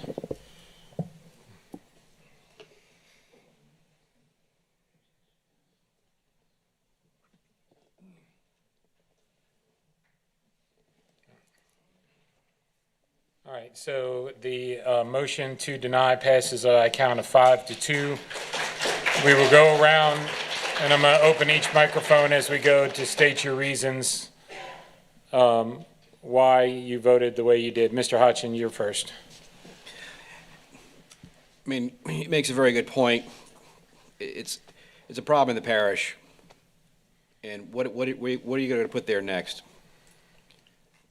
I mean, until the parish, which is outside of our scope of what we can do, until the parish expands every single road in this parish, we might as well close the doors and tell all developers to go home. That's going to stagnate growth. People are going to lose jobs, and people that say they don't care, it's because maybe you don't work for one of those developers or you don't work for that contractor. So I believe that we can put it on the developer to improve the short roads that are small little roads that we can do, but 73, developer cannot. It's a state highway. So he cannot expand that. So I'd say call your councilman, call your state representative, and demand that 73 be fixed. But to the point, that means nothing on 73 can be developed from here on out until that's done. Mr. Furman. Yeah, well, I can reiterate what Robert just said, but I agree with Mr. Dan. We need to go with what the parish has put down for developers and what they have to go through, and if they meet all the codes and meet all the requirements, then why would we turn it down? I understand people don't want others moving next to them. I'm not from this parish. I moved in here, but I don't think I have a right to close the back door and say, well, I'm in, but no one else can come in. And I feel strongly about that. And I don't think we have a right to interpret the law. I think we have to follow it. Mr. Dumas. First and foremost, I would encourage all the neighbors to put as much pressure as possible on the school board to get all of that traffic off of 73, because I spent quite a bit of time just there looking at it, and I travel through there in the middle of the day quite a bit. I see the kids walking up and down 73 on the road or next to the ditch, and I can only fathom that one of these days someone's going to get taken out. I think you need to just put pressure. Once Clare Lane is improved, and now that the school board has the money, there's no reason why they can't move on it, albeit it's been in the books for a long period of time. The sooner they move on it, the sooner you get that traffic off of 73. Maybe 73 will improve. Maybe things will look better. The other thing is that the way traffic is controlled when the school is in session is pretty bizarre. It only takes 1 or 2 cars on a driveway for law enforcement to stop traffic. So I find that the whole process there is pretty bizarre. And that unfortunately hurts the developer, because he has to count that traffic today and it looks bad. Reason I'm supporting the denial is because I'm a firm believer of the rule of law, and the way the policy is written as advised by counsel for the parish, I think that the option to resolve the problem or help improve 73 is not there. And I'm not a lawyer, so I can't rationalize, the difference between, the requirement to only do threshold 2, and then the last provision of the ordinance, it says that if the quarter is below a level of service D, you have to deny. And for me, it's all about what the law says. I don't write the law, parish council writes the law. And if the law is confusing, I have to rely on parish council and their professional engineer. For me, that's the reason for the denial. Ms. Hutchins. I just can't figure out how these traffic studies are done, because I spend an hour and 45 minutes every morning doing carpool to and from Dutchtown, and an hour and 45 minutes every afternoon, and I live just on the other side of I-10. It's not far, it's half a mile. And so I just have a problem with relying on something that says, oh, this isn't going to impact the traffic. Well, my second grader could look at that and tell, yes, it is. It absolutely is. You're adding more cars, you're adding more people, and it's a big problem right now. I don't see how, and I don't see how a cut through to Bluff Road is going to help, because Bluff Road is underwater. That's not going to help me get anywhere, because my car's low to the ground. I can't even go down Bluff Road right now. I don't see how the problems are being addressed. I don't think that the requirements are being met. Mr. Varnado. I'm going to be short. But in the packet here, it states there's a solution not provided for the LOS.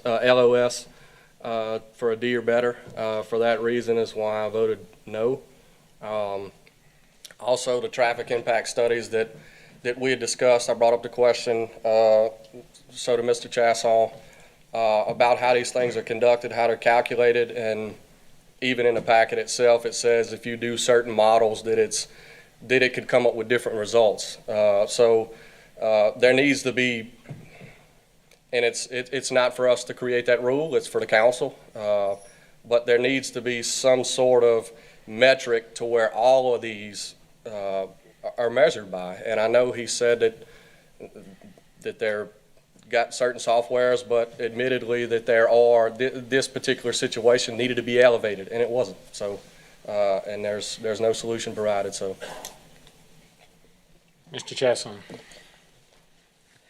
The developer said as long as they meet the code, they should be approved, but they do not meet the code, specifically the traffic impact policy. And I guess to the point raised by Mr. Piazza, as far as what differentiates this from the developments that came before it, like Belle Savant and some others, is that the traffic impact policy didn't exist when Belle Savant was approved. It does now, and you don't meet the requirements of the traffic impact study. The impact study specifically says, in the case where existing level of service is below D, required mitigating improvement shall improve it to a D or better. It goes on to state, nobody mentioned this part today, applicant will be responsible for the cost and implementation of the identified improvement to mitigate the traffic of their proposed development. So not only are you required to identify the mitigation when you hit a D or below, you're also required to provide both the cost and implementation of it.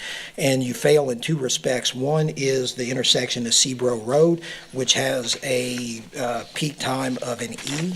And I know there was some discussion about previously the precedent with regards to that, and I would point you to the previous denial of DeLawn Estates or Antebellum Point, which was the same issue. The analysis of the intersections at certain peak times were less than a D, and that was the basis for the denial there. So that is consistent with prior precedent of this body once the traffic impact policy has been in place. Additionally, so with regards to Seabro, you are less than the D, and you've made no proposed mitigation as required under the policy. With regards to the segment analysis, again, the only thing that was said was to add a north and southbound lane. No discussion as to what we're talking about. Corner View to Airline, 74 to I-10. How far do we have to add these lanes in order to clear up and bring it up to the required D or better? And in addition to that, there was no suggestion that the applicant was going to be responsible for the cost and implementation as required under the policy. So there was some discussion about Clare Road. Clare Road's not going to fix it. When you have people like my children who drive to Dutchtown, who come from on the other side of Airline Highway, Clare Road's not going to make a difference because there's no way to get my kid off of 73 to get to Dutchtown Highway, to Dutchtown High School, to get to Clare Road. Same thing for Ms. Hutchins as well, because she's on the other side of I-10. Carrie, I'm sorry. But either way, so that's not going to alleviate the issue. Or if it does, great. After the road's built, run another traffic impact study, and if you show that you're better than a D, bring it back, and if you meet all the requirements, there you go. I mean, that's what the policy says. So for those reasons, I vote to deny. Well, nobody has ever accused me of being anti-development, and Mr. Bruce, I thought you made several key points. We hear it a lot from people who come in, and I respect their opinions, but they say, I've been living in this parish for 2 years and I moved here for this, and now all this development is creating around us. Well, that's probably part of the problem that they're complaining about. And I think you're 100% correct that the way the traffic impact study is written, it creates a de facto moratorium on 73. Nobody can build there because the level of service isn't up to par. That being said, I'm not an elected wise person. I'm just appointed by the elected wizened people. So I have to be consistent. And that's what the rule of law says, the way I read it. I know you have a different interpretation. And I really would encourage the council to look at areas and to change the level of service requirement depending on the corridors that you're looking at, because it's not, being on Highway 73, everybody knows that's a commercial space.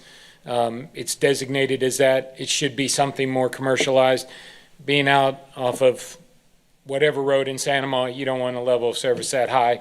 But it is what it is right now, and there's not much we can do. So that's the reason I voted for it, because of the level of service on the traffic impact study. So you have an appeal to the council, and good luck. All right. Moving on to 12C is Buzzard Roost Industrial Park. First filing, major revision, quality engineering and design. Mr. Melanson, I'm sure that's you, however y'all want to do this. And ladies and gentlemen, I'd ask that you please, if you're leaving the chamber, please do so quietly, speak on the outside so we can move on. Because while y'all may be done, we still got stuff to cover. And we'd like to get out of here tonight too. Hold on, let me, hold on for a second. All right, you're on. Okay. Again, thank you guys and ladies and gentlemen for allowing us to be here to make our plea to you. We had submitted to Planning Commission with the administration's approval for the first filing on Buzzard Roost for light to medium industrial.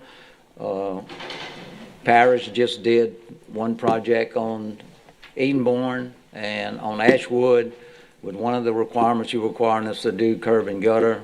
Ascension Commerce was just done next door with open ditches, which is actually, in my opinion, helps to do retention, which you guys like retention. So we're here to ask you to either deny us or approve our original plat the way we submitted it to you with the administration's approval. And these people are talking about traffic. There was a corridor that we were working with the parish. I don't know, have any of you guys been approached with that about interchange? That's the whole problem with this system. I mean, you guys are making decisions that you don't know what the administration and council guys are talking about. We had a MOU, which a memorandum of understanding that they gave us, that I was going to donate property, 640-acre tract, to get traffic off of 73, off of Highway 30 and the interstate, and get it to Cornerview for an interchange on the interstate. State's all on board with this, but you can't get these guys in this administration to move, and that's where we at. So I'm asking y'all to either approve us or deny us, and that's all I can do. Staff? Any other comments you got? Yes, sir. In your packet, I wanted to make sure that it was clear. What we have is the staff report, which is item D, June 9th, 2021. Basically went through with the approved conditions, communication with the applicant, based on discussions that we had with Mr. Melanson, what he would be willing to do, what he would not be willing to do. Then on page 3, you will see the staff comments based on what they submitted. And then on the last one, on the consultant responses, is June 1st. Their blue responses were in, or their responses were in blue. And then the second one is B, from January 13th, was the original approval with all the conditions and everything from the original staff report. So that's the analysis. They submitted what they submitted. Some of the things were what we discussed, some were not what we discussed in our meeting with Mr. Melanson. And that's for them to I guess to explain to you as far as what they're looking for.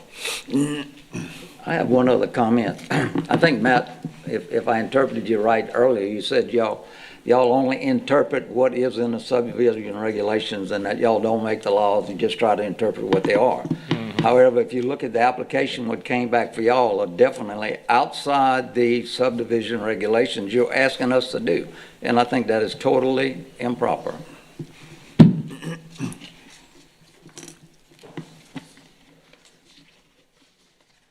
Mr. Jessamine. Yeah, I've just got a couple of questions about the procedure first. So we had an approval. This is a proposal for a major revision. Is that correct? And it's my understanding the way the major revisions have been handled in the past, if we deny the major revision, they can still move forward with the application as originally approved. And that was, I think, last time we had one of those was the hospital was originally approved for a 3-story office complex, and then they came back to the hospital. If we denied the hospital revision, they could still proceed with the office complex, right? So I'm just trying to understand what it is, and so all the commissioners, because I know some of them are new and haven't dealt with a major revision before, if we vote to approve, what we're approving is the version as submitted today, which, as I understand it, really what they're trying to do is get 2 variances from the code. If we deny the major revision, he still has his approval and can still go under the original approval from a couple months ago, correct? All right. That being the case, I would ask you to rescind the approval. Mr. Dumas. I don't think it's a waiver from the code. What they're asking is for 2 conditions of approval that we placed to be removed. And one of them is they don't want a ditch. They want open ditches rather than curb and gutter. And the other one was the alleyway along the rear. Now, the alleyway along the rear, is that not a code requirement, Jerome? No. Both of the items that you mentioned are code requirements. Open ditches would be a waiver, right? So when the project was initially proposed, that waiver was denied and they had to put in curb and gutter. The code also requires alleyways in the back for this type of development. And he was asking at the time for a waiver to not allow the alleyways. And that waiver was denied. So we're back before you tonight asking if you would grant waivers for those 2 conditions that were basically on the plan. And the reasoning with that is due to, if I may, other projects of industrial, commercial type use in this area that this commission as a whole has approved with the same similar open ditch type subdivisions that are adjacent and in this area. It makes for, we're going to be building miles and miles of road, creating for hundreds and thousands of jobs in this area. The point that Mr. Malonzo was trying to make is even the parish roads that are being built right now by the parish is open ditch type roads in order to move the amount of water, move the amount of traffic they were trying to move.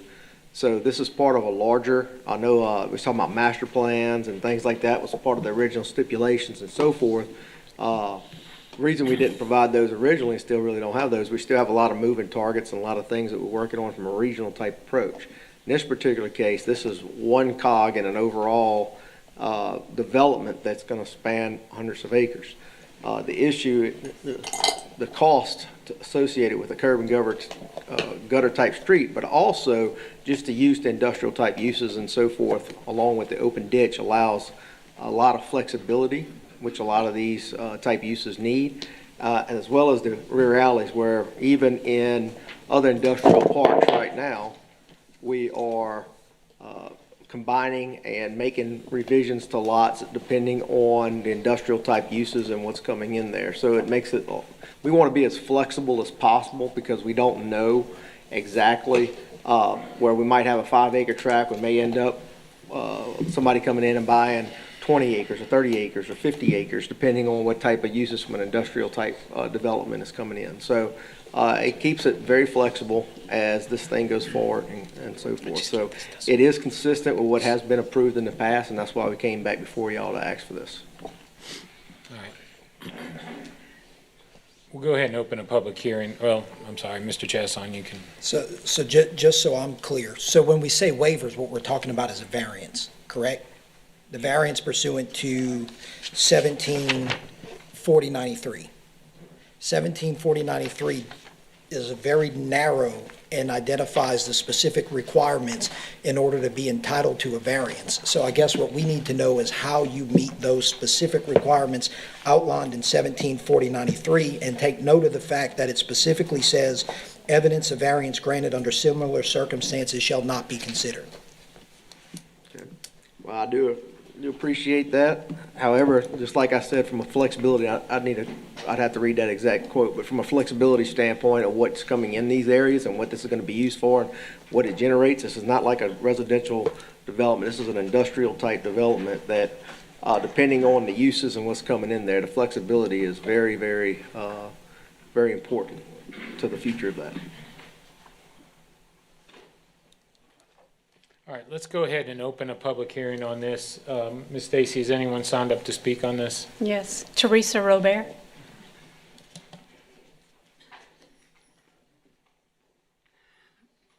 I've watched this development for many years out there in this property, and it's been through a lot of different things. And I think my biggest concern here again tonight is the fact that if our codes require this, and that's one of the things that you as a commission do and these other boards, that when there's a code, and we fight very hard for codes to make them stronger, and many times they're denied. And when a code finally makes it through the process to better our community, to make it safer for the welfare of the people of the community, I just question whether or not this is something that you should consider doing. Certainly, I know there's a large cost to it, but I also think that the code is there, and hopefully as we continue our codes over the years, they're to better our community for the future. We all know that in the past these things have been done, but we also know as we move forward, better things make a better community and a safer place.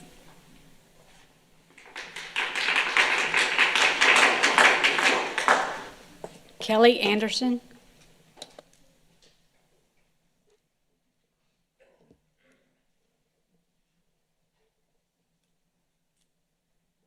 Ladies and gentlemen, while we appreciate the opportunity to speak before you, it should not be necessary, as this matter has already been decided.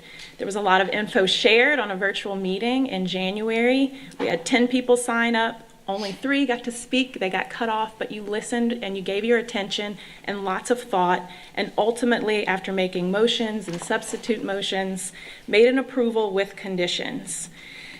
To me, this new application is not a new application. A new application is available when a major revision is requested. This is not a major revision. The preliminary plot was not changed. The only thing that changed on the drawing was a correction on how the zoning was labeled because it was incorrect the first time. Asking for things that you don't like as the applicant is not a major revision. He refuses to comply with the conditions you thoughtfully placed, these being the curb and gutter and the required alleyways. There's also a discrepancy. In one place it says he's okay with a sewage, and another place in the packet it says he's not okay with having a sewage treatment plant on site. That's a big deal to us, as all these waterways are connected to water on our properties. The applicant refusing to comply with conditions is not a revision. He's asking for variances. Variances are for situations that are unique. They're for placing insurmountable odds. Simply because you don't want the extra cost or time is not a condition that would typically allow a variance. He asks that you deny his proposal so he can appeal it with the council. This is a conundrum. You already approved it with conditions.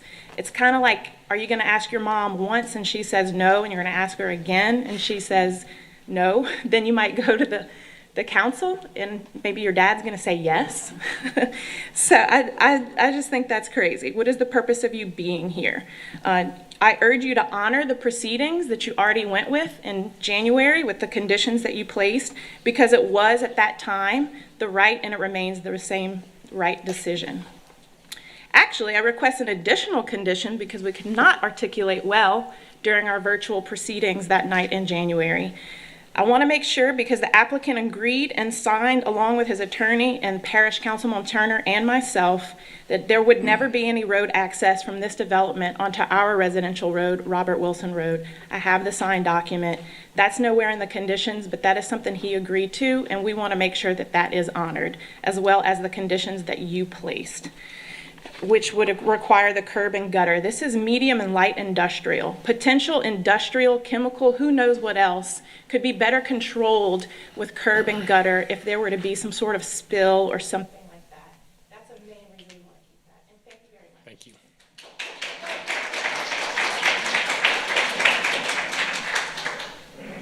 Marla Montoya.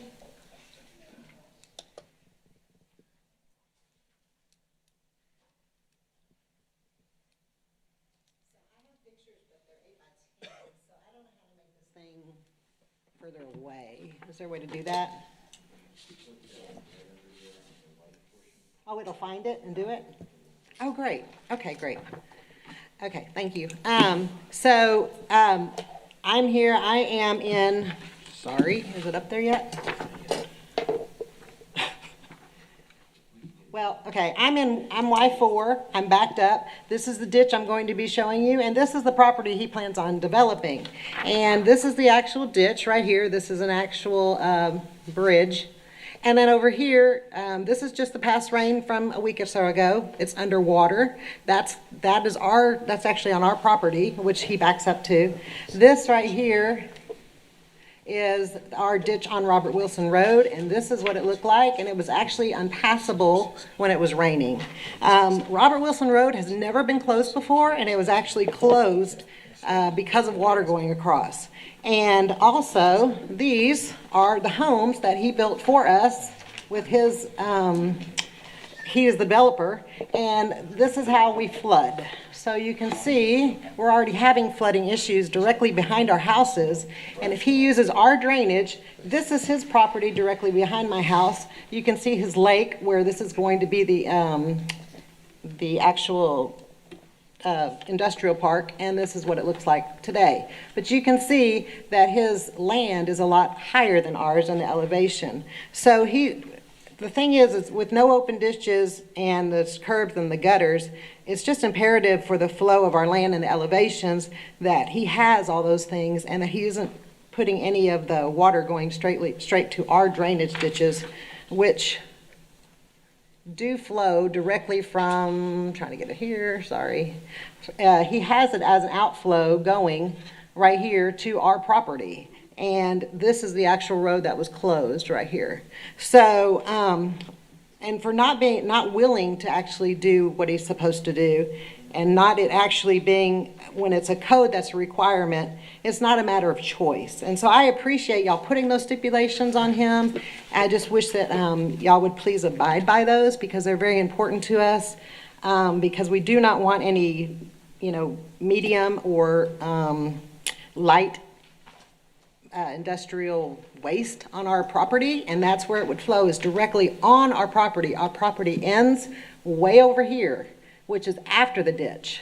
And also, there's no kind of buffer. So I'm going to have a building directly behind my house now, which I was not told, which I did ask on that day. So I would just appreciate if y'all could please abide by the stipulations that y'all asked. Thank you. Thank you, ma'am. I appreciate y'all's time.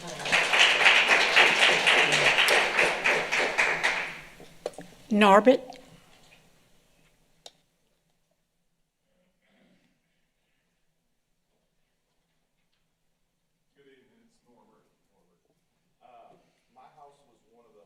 Oh, hold on. Go ahead, I'm sorry. I didn't turn on your microphone. Oh, no worries. Yeah. My house was one of the houses that you saw up there that was flooded.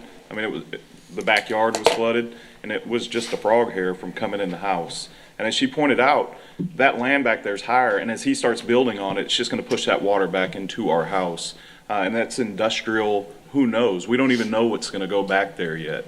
And we don't get a choice. So we'd like the choice of maybe not having their waste come into our properties. Now, I like plants, I grow trees. I don't want my trees killed by whatever's coming from back there. We would like for you to hold to your decision made, because you made that decision knowing that it could be a problem in the future. And today is an opportunity to deal with that future problem before it becomes a future problem. So we'd like for you to stick to your decision. That's all I have to say. Thank you.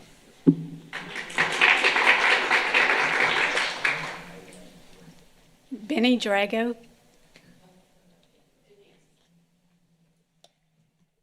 It says Benny.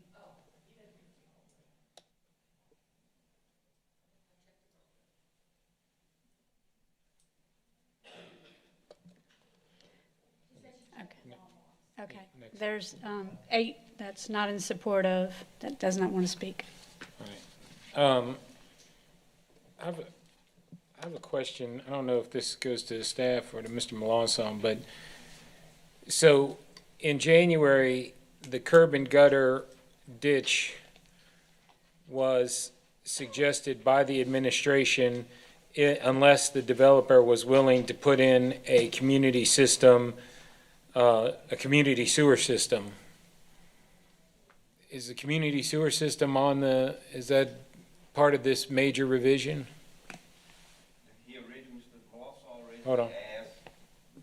Mr. Malossaw originally asked that individual treatment units be allowed. At the time, the code allowed lots, if you created subdivisions with more than 8 lots and they were over an acre, you were allowed to use individual treatment units.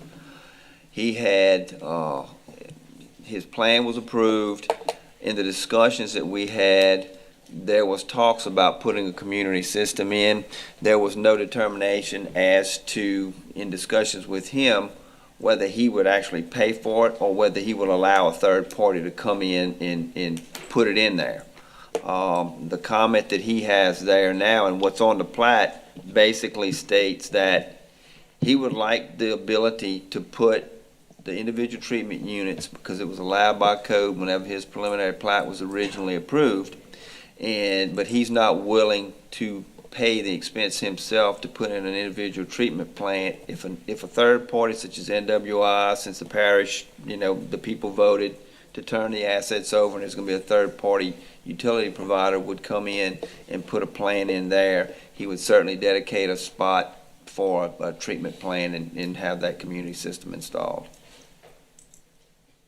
And I can elaborate a little bit on that. I have spoken with the MWI, and they do have a main line that's going to be passing right close to there. And they said when that would happen, that we could tie into it. And at that point, wherever we are in it, if they do provide a place for us to tie into a force main, I'm willing to do that at that point. Absolutely. What if that doesn't happen?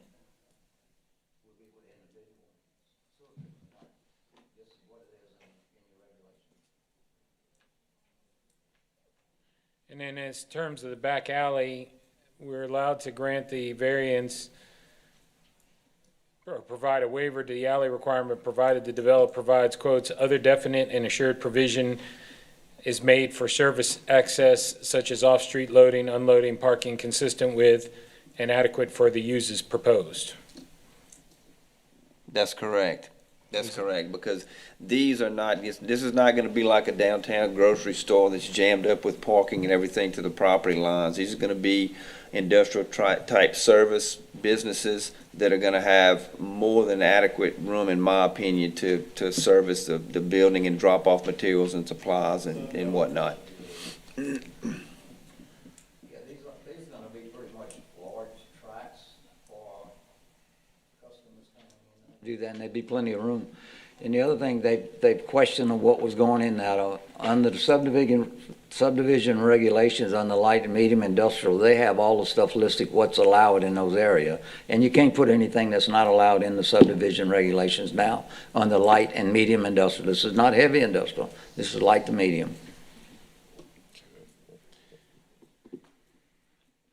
And each lot, as they come in, will have to secure a building permit, go through the permitting, and make sure that it meets all the code as well. But how do we get Ms. Hutchins is requested to speak.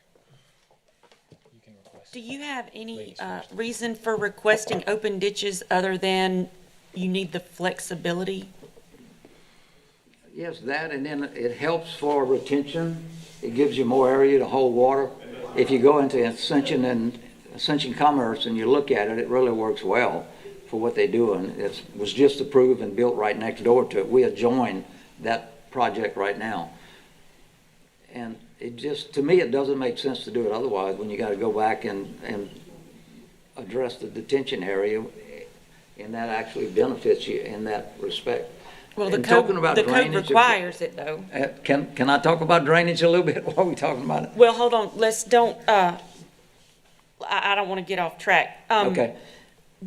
So the flex, tell me what that means, that you need flexibility for what they're going to be putting in the. So what happens is, if you talk to Jerome, I don't know, I think on like the final plat the final plat on like Ascension Commerce, I think we're on the eighth and ninth revision, I believe, I think, something like that, depending on its fifth filing and sixth filing. What happens is, we basically come in with a, if we have a 1 acre lot, like I said, a 5 acre tract, whatever, mainly for the alley. Talking about a lot of that. So when we're coming in there, you know, this guy might have 200-foot lots or two 200-foot lots. They may need to re-subdivide that in order to get something that they need. So we might be, you know, take 3 100-foot lots, make them 2 150-foot lots, something like that. That's a staff level revision. So we've been doing a lot of that in order to accommodate those type of businesses and those type of uses that are coming into like industrial commerce and so forth.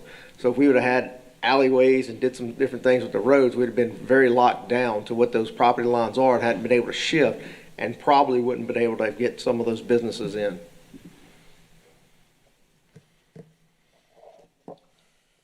Mr. Dumas?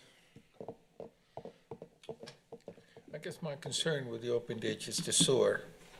I mean, I appreciate the fact of the retention, that's certainly a benefit, but, I mean, at some point, you know, we either gotta stop development or you gotta have sewer. You know, if you're gonna have open ditches and you're gonna have individual treatment plants. And I know that these buildings don't have a whole lot of occupancy. Right. I mean, I 10-hour days, not 24-hour days like a residential. So Right. the amount of affluent is very, very minimal. Right. If you go through a Essential Commerce, you really don't see any issues with any of that. So the uses are very minimal from that use standpoint. And most all of that is out the flood zone. It would, you put in detention and you put in the filter beds, and you get a lot of absorption that's gonna be going down in the ground. Any of the runoff wouldn't actually make it to the ditches.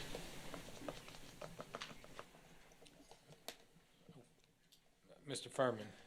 Yes, this plot is part of a large tract that was once over 500 acres, I believe. 640 acres. Okay, it used to be what Savannah Foods, I believe, owned it at one time, had a sugarcane field there. So it's a large tract that's now deemed, is it all light industrial or all commercial? No, only 300 acres of it. Okay. But I think the parish we've always looked at this area as having commercial light industrial in that, on the intersection, at the intersection of 73 and 30. And I used to have a building in there too. I'm very familiar with what has happened in the past. And I think what I'm concerned about is what are we looking for in the future for the entire tract, not just the tract you have, but the surrounding tract. Are we going to require the rear alleys of everyone and the curb and gutter of everyone? And if we are, and I know we can't look in the future and see who's going to apply, then I don't think we should deviate from that for one tract, one small tract. I think it would. I don't think that would be the right thing to do, and have one track being able to have open ditches and everything else curb and gutter. I think that would. The balance of the property probably would be in residential, and it would be, that would go curb and gutter, sewer, Yep. and all the other stuff. I know at one time they were starting to build a big subdivision back there. Well, yeah, on the whole tract. Yeah, What but we've done is, they've you turned know, it there's down. an old rule, with 1 mile Yeah. off of 30, you're supposed mean to the say motion light to medium or industrial and no residential. And of course, the people Yeah. on Robert Wilson, they built all that stuff. Oh, I know. When we came and got rezoned, we agreed to leave that part of residential off of Robert Wilson, and also not tie into the industrial park off of Yeah. Robert Wilson. But I guess Put a 100-foot buffer on the backside that nothing can be built on there, which the people want in this area. Yeah. We did hold, well, But I guess I'm concerned about. Hold on, we already had the public hearing, let us. I guess I'm more talking about and concerned about the larger tract at the intersection of 73 and 30, which in my mind is a great tract for development for commercial or light industrial. And I guess I'd like to have it all in sync with one another, not have some with open ditches and then later on the developer comes and require them to have curb and gutter. If we have some That's what we ask some. them to do, the same that you done at Ascension Commerce, which we joined. so We're doing the that's, same thing. Yeah. I don't think that's right. Mr. Varnadell. Mr. Varnadell.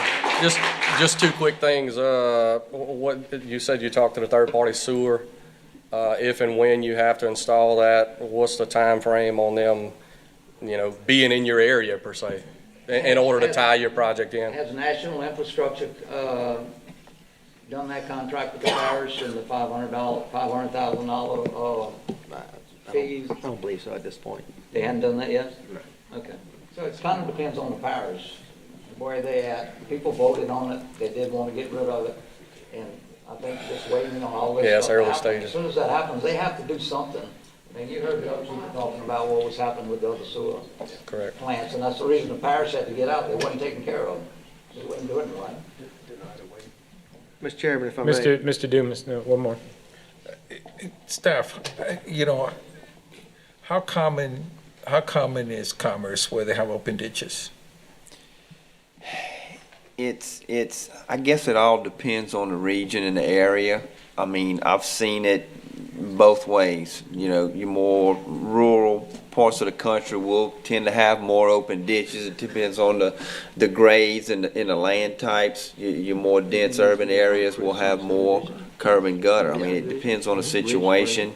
One thing I can say, the code does, if you look at 1740-34 under street standards, A2, it basically gives a scenario because commercial, arterial, commercial, industrial type streets are, per the code, supposed to be concrete. We have granted, or you have granted variances so that you can put the equivalent asphalt to 8 inches of concrete or whatever that is. But there is an allowance for where the fall of land is less than 3 feet and 1,500 feet. Talks about a minimum width right away is 60 feet and ditches on either side of it. The administration's main concern with the open ditches, obviously, as everyone has expressed here, is the sewer and the ditches. There had even been talk of DPW not allowing the sewer to be discharged to the parish-maintained ditches along the roadway, and that other allowances would have to be made to get that effluent into the pond or wherever the eventual outfall would be. Right, I wasn't thinking about other parts of the country. I was asking specifically to, the Highway 30 corridor of that area, how many of those areas have open ditches, But I think you answered the question with the sewage. There's a lot of concerns with that. Yeah. Okay, thank you, sir.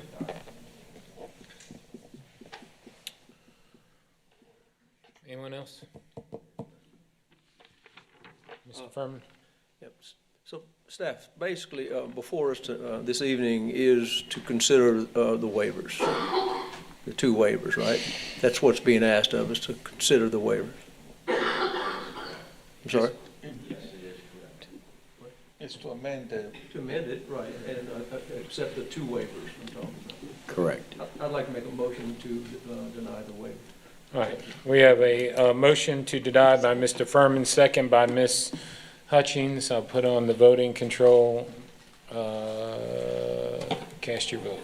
So a yes is to deny the waiver.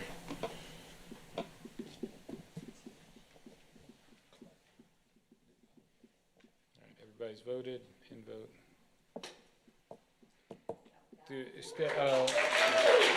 Do we have to, I want to get an opinion from legal, do we have to state reasons for our denying these waivers? Spencer? Oh, my bad. Yes. All right. We'll go around, Mr. Hodgson. I mean, we addressed it already in January, so we're going to stick with that decision. Mr. Furman? Yes, I just feel we need to stick with the code. Mr. Dumas? No change in circumstance. Ms. Hutchins? Same, no, there hasn't been a change to warrant a variance. Mr. Varnado? Same. Mr. Chasson?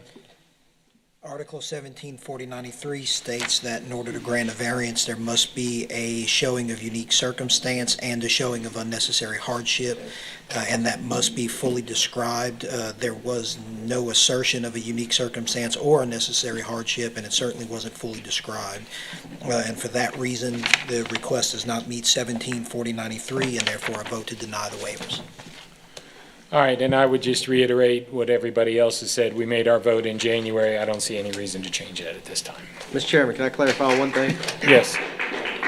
As far as the buffer goes, just want to be sure that we all clear that what we did off of Robert Wilson Road right there on those lots, Y1 all the way up to Y8 or YB5, we took those lots and made them 100-foot deeper for the 100-foot buffer and made them part of the residential type lot so they can have the 100 feet as part of that residential. If you look on the plat, you will see that the L1 is on there, the L1 line, and that L1 line was the old property line, and we made that part of the residential, so those lots would be the 100-foot deeper for the buffer. So the buffer is there. All right. We're the ones paying taxes on the lots. We're paying for your buffer. You're welcome. All right, we'll go on to old business now. 13A is Riverton subdivision preliminary plat, and this is a discussion. And staff, if you could bring everyone up to speed on why this is here before us. Jerome, is that you or Eric? I'll speak on the issue, yes. Back in the year March of 2016, the Riverton project subdivision was approved off of Highway 22, consisting of 780 lots. In that approval, the parish planning commission at that time stipulated that there would be a traffic circle, a roundabout at the entrance of Riverton subdivision onto Highway 22 at some stage of the development process. Wasn't there a specific roundabout called for, like after 93 lots or the end of the first phase of it, 95 lots? That was in the preliminary plat? That's up for question tonight, all right? So that's kind of what we're... Well, that was, as I watched the video, and I watched it a couple times, I didn't see the preliminary plat. I don't remember. I know I looked at it at the time, but I don't remember it now. But it was said to us that the preliminary plat called for a roundabout at the entrance after the 95th lot. Okay. Is that not on the preliminary plat? It was one of the comments that were in the staff report. In the staff report under item 10, when a question was asked, when is the roundabout at the entrance to be constructed? And the consultant responded, once 95 lots are constructed and occupied. And it was in the minutes of the meeting, Mr. Chairman, but it was not in the motion that was made to actually approve the project. Well, I'm looking at the preliminary plat right here, and it's on Highway 22. And it looks like a roundabout at the entrance, and it was told to us after 95 lots, which I assume I don't need, well, I would assume we don't need to put conditions on what's in the preliminary plat if we accept it. But okay, and then what's the other issue? Now, if we can get back to the roundabout, though. Sure. I think Okay. the developer, Mr. Melanson of Riverton, actually has a permit from DOTD, and that permit states from DOTD, and it's a DOTD requirement, that a roundabout be placed at Highway 22 at the entrance of the project. But that roundabout from the DOTD permit is at, I think it's 478 lots. So after 478 lots are built, he has to put in the roundabout, according to DOTD. And it is a DOTD highway. Mr. Dumas. Well, just to be clear, it just says prior to the completion of 478 lots.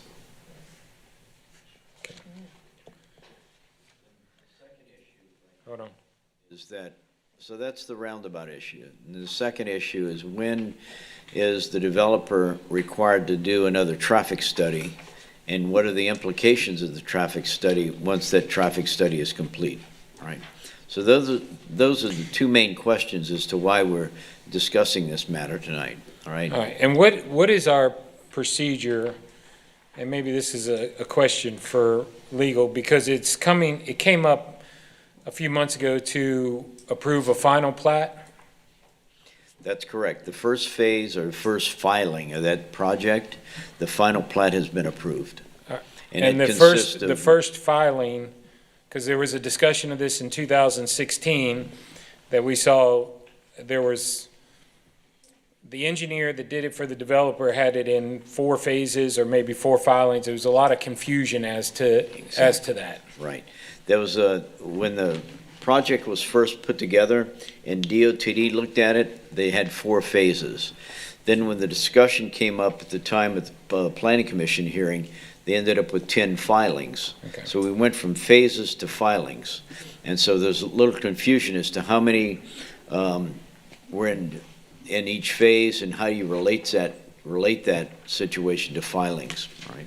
Well, and I would say this, that Bob Horner said back then, who was the engineer review person for the parish, said that the build-out of the subdivision as it was with 700 and whatever lots, there was no capacity on the roadway. He said the first filing, the first 70, I think, lots was not a problem.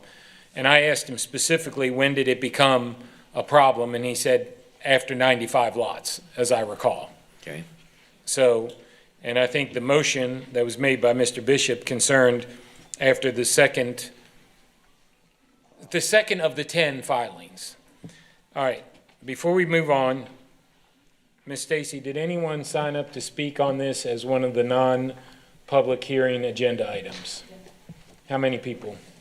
To speak? Yes. 5. All right, I'm going to open that up, and I'm going to let those people come up and speak. Christina Guidry.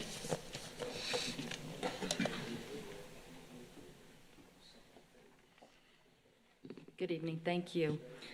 I wanted to talk about 3 things tonight: the Overton window, lobbyists, and mice. Before I get to that, I just want to tell you, the other night we were watching news, and there was a hotel with a swim pool, a glass swim pool suspended between 2 hotels. And I said to my husband, that looks fun. He said, there's no way in heck I'd get in that. And I said, well, honey, the engineers would have had to approve it and check it out. He said, I'm an engineer. We're human. We make mistakes. So I hope that you'll keep that in mind when we're listening to these engineers. Let's get a 2nd, 3rd, 4th, 5th opinion before we override common sense on these roadways. With the Overton window, I need to get my phone. Hang on.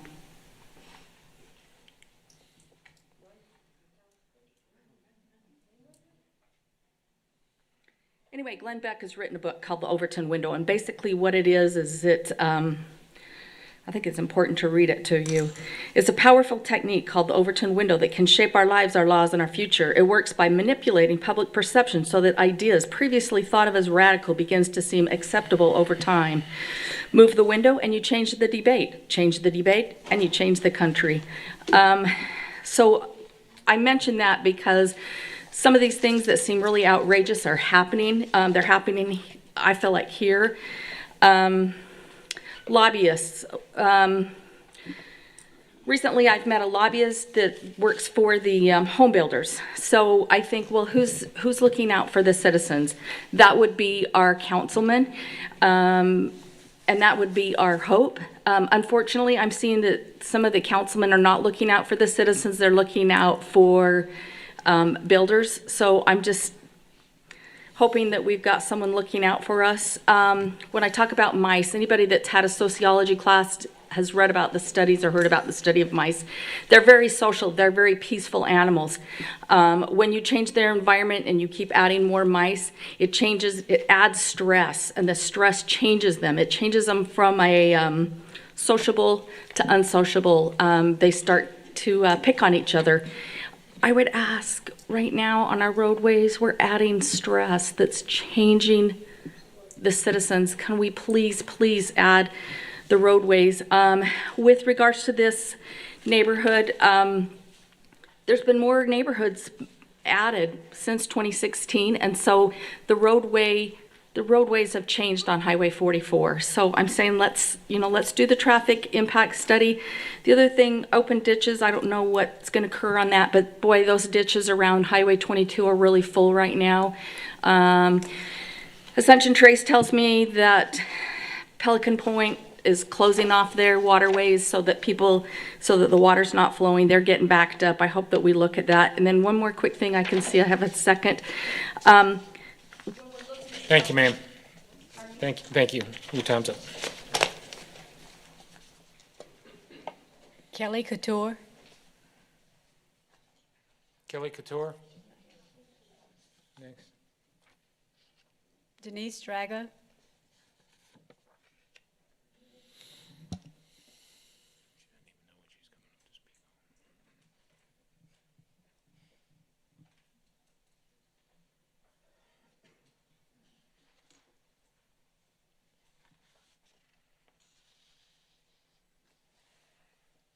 First of all, I want to thank y'all all for being here tonight, and you put in a lot of hours with, especially with something like this where you're going back and looking to see what was agreed upon. So I'm going to make this short and sweet. I think when something is approved with contingencies, you need to stay with those because that's what was agreed upon. And to go back and ask for stuff later when you've agreed upon it, I don't understand that. And we have codes, we have regulations, and when they make exceptions and put these contingencies in, I think they need to be followed and not come back later and say, well, I know I agreed upon it, but let's change this now. So I'm asking you to stick with the original. Thank you so much. Teresa Robert. I'll be able to cut this a lot because a lot of what you discussed was what I was fixing to say, which is about the three conditions. Bob Turner, who was engineer at the time, the things he said, even the comment Mr. Pryor had made about the importance of the roundabout and of the traffic studies. So let me just start right here. As the March 9th, 2016 Ascension Plan Commission meeting, a divided commission approved the 780 lot Riverton subdivision, put the three contingencies in there related to the traffic and drainage issues Riverton would create in the area, and the developer agreed to them. And that's really important because the developer agreed to these conditions. In the 4-2 vote, Planning Commissioner Maury Bishop made the motion to approve Riverton in these three conditions. First one was the developer submitting another traffic impact study at the end of the second filing. The first one was not good. It said there was going to be a lot of problems there. The second one, this is really what this is all about tonight. The other two things I believe are going to be done, the engineering and the impact fee. So y'all made this as a conditions, and I watched this happen in several times over the last few years, and I've watched this Planning and Zoning Commission stand by their word and their honor and enforce conditions that are put in place for a reason, which is the health, safety, and welfare of citizens. So I ask you to please continue to require this new traffic impact statement or study. We're out there, the conditions have worsened. Conway built, Oak Lake built, Pelican Point has expanded, Pelican Crossing is expanding. We have a lot worse problems out there. We have the roundabout at Conway, and I know some of you live out there or travel in that area, and I can tell you that roundabout's not working yet at all. In fact, it may have made our situation worse at this point because it's all dependent on a whole process, not just one all of a sudden. Where I live on 44, I can't get out. The traffic, instead of having the hours of the traffic going in the afternoon, the traffic slowed down quite a bit, so therefore we've almost doubled our time of traffic. And we all know state workers are not even back yet. Y'all do realize that our traffic is not what it was pre-coronavirus. So I ask you, and also this thing about the phases and filings, I was very irritated about that because we were in the process of passing the traffic impact study. There was a lot of talk about that, and I believe that those terms were intermixed and stuff to just set up confusion there. About whether it's filings or phases, it's all the same thing. It's the numbers that you're talking about and the numbers that I see. I'm very confident you realize that. Again, do the right thing, please. There's such a burden on taxpayers in this parish for all the mistakes that have been made, and I just encourage you to, again, continue to do a good job and save taxpayers' dollars, and let's get developers to pay for what they need to. Thank you. Rhonda McGrew. Rhonda McGrew. That's all. Okay. We're going to close the public hearing. Mr. Chasson. I just want to address both issues. First, the phase versus filings. If you actually watch the meeting, it's not confusing at all. It's very specific when they go through.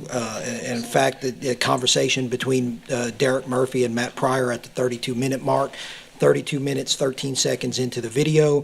Filing 1 is 77 lots. Filing 2 is 91 lots. That was Derek Murphy. At the 32-minute, 27-second mark, Matt Pryor follows back with 168 lots is when we're going to start.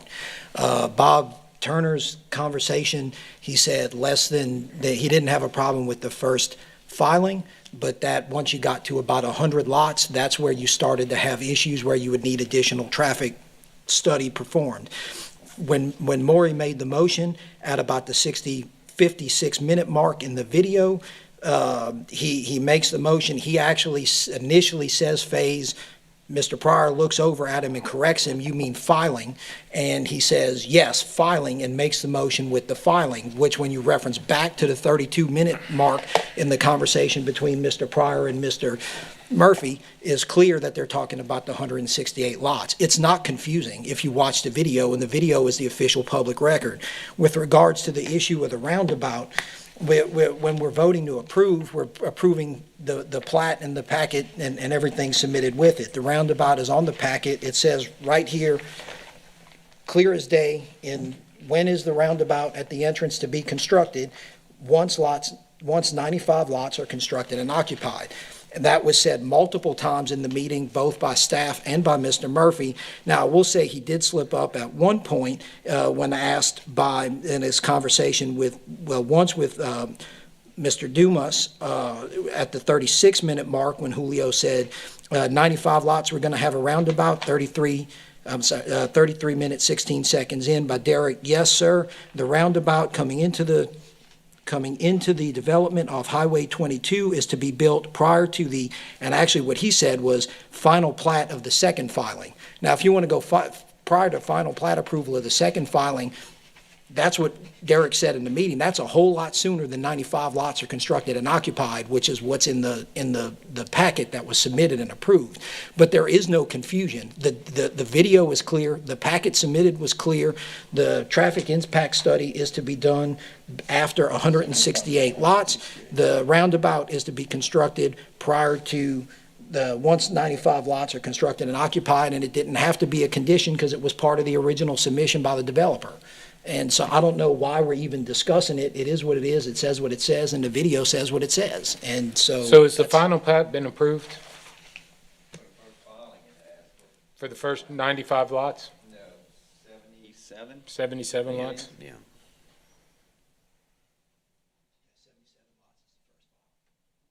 And the traffic impact study is required after the second filing, so 100 and, what number is that? 168. And the roundabout should be in place before the final plat approval of the first filing.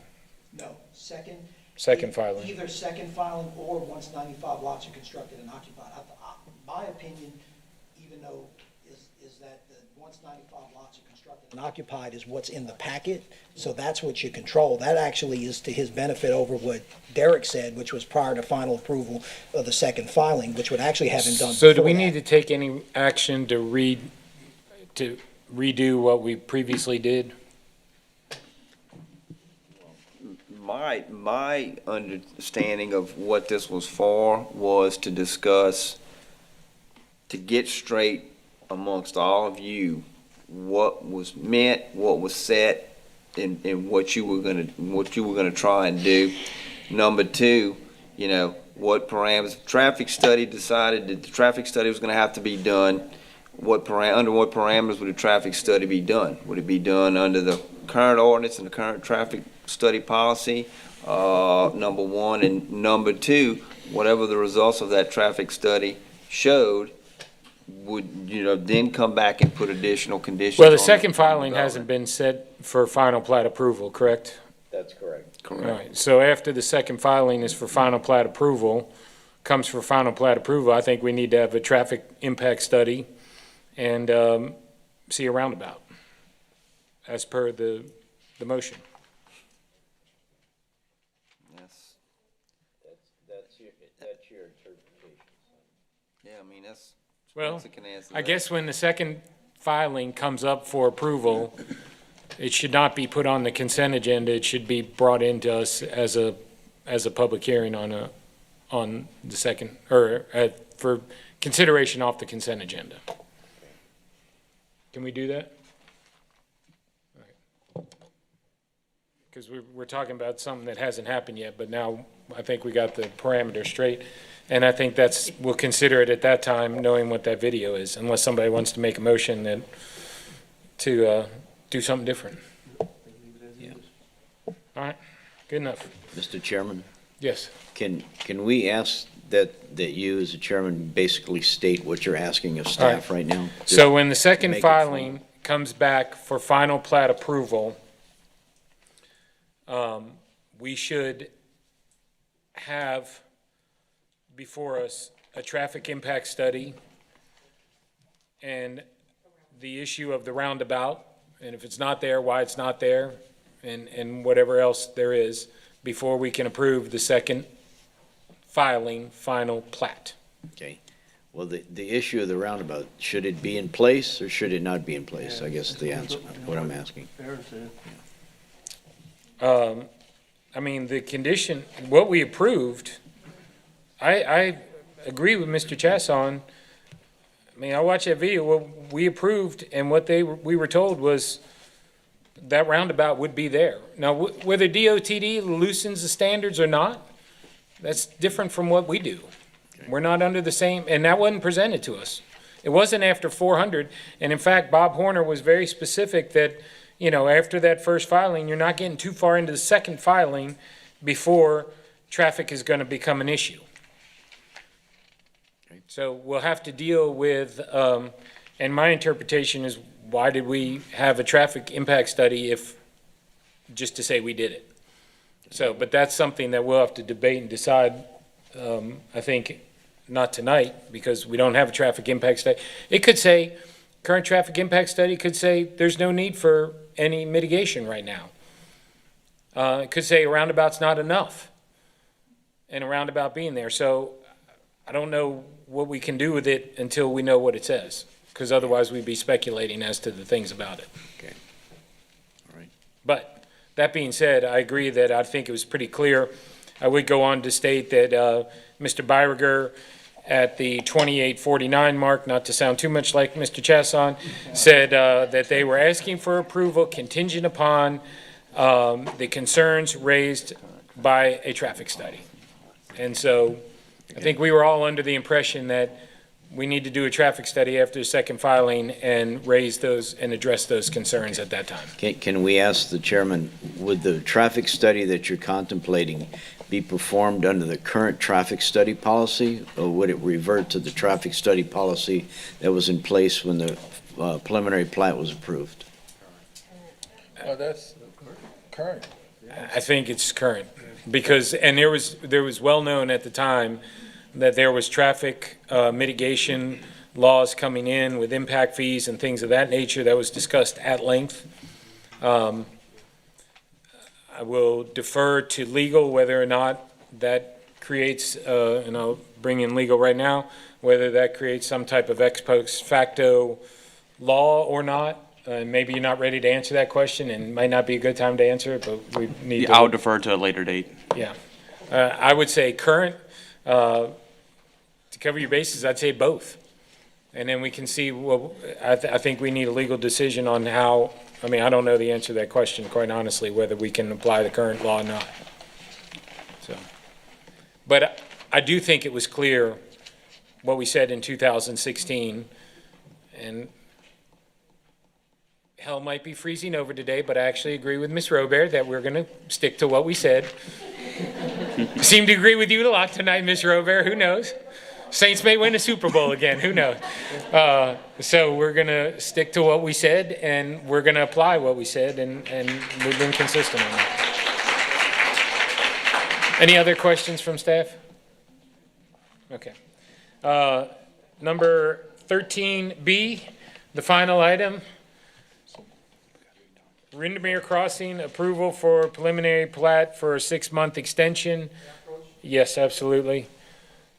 I'm assuming you have a good reason for this? Yes, sir. As you guys are aware, ladies and gentlemen, this plat was approved in January of this year. Your code requires that we submit construction plans within 6 months of plat approval. For the past several months, we have been in discussions with the administration on doing off-site road improvements to help the traffic in the area. of the proposed development. If this were successful and we would have the support of council and the administration, we would be back before you for a revised plat approval. I'm asking for the additional time to work this out. Mr. Fournier can hopefully confirm that is happening. Yes, Mr. Chairman, am I on now? Yeah, you are. Okay, good, thanks. It's hard to tell with this new system. I know, I'm trying to keep up with it. I think I've been pretty good. Thank you. Maybe better than some chairmen, I don't know. As Mr. Bruce mentioned, he has been in discussion with the parish about widening Cannon Road an extended length from what you had approved, and that would be from Roddy Road all the way to Highway 44, all right? And we have just basically approved at the Transportation Committee meeting this past Monday the extension of that portion of road and even beyond into the traffic impact fee program. So we're working with Mr. Bruce on that analysis, on that aspect of the project, and it's a proposal that he's put forward with us. We'd like to come back to you at a later date when we get all the pieces in play and see if we can modify the plat to have him widen Cannon Road for a greater distance than what was originally approved. And I would say, before I turn it over to Mr. Dumas, I appreciate that so many times, and we've seen this with so many other developments that people are working over here and over there, and nobody's keeping us in the loop on this. Right. So that it's in the loop, I think, is a good thing. Before I get to you, Julio, Ms. Stacy, did anyone sign up to speak on this non-public hearing item? Okay, we'll let them come up. Call the first one. Tricia Pino. Teresa Robert. She is no longer here. That's all. All right, we'll close that part of the public hearing. Mr. Dumas. I just want to say that, this is one of those projects where the public-private partnership really works best. This development is a great infill project, and the developer is stepping up to the plate to improve a road that's going to be a lot safer. It's going to allow for better traffic and better flow, and I think that the work that the developer has done with the parish to come to a resolution and improve things is a great thing, and so I'm going to make a motion to approve the extension. We got a motion to approve. Do we have a second? Do we have any opposition? Hearing none, the motion passes. Item number 14, motion to adjourn. So moved. Meeting adjourned. Thank you all for coming.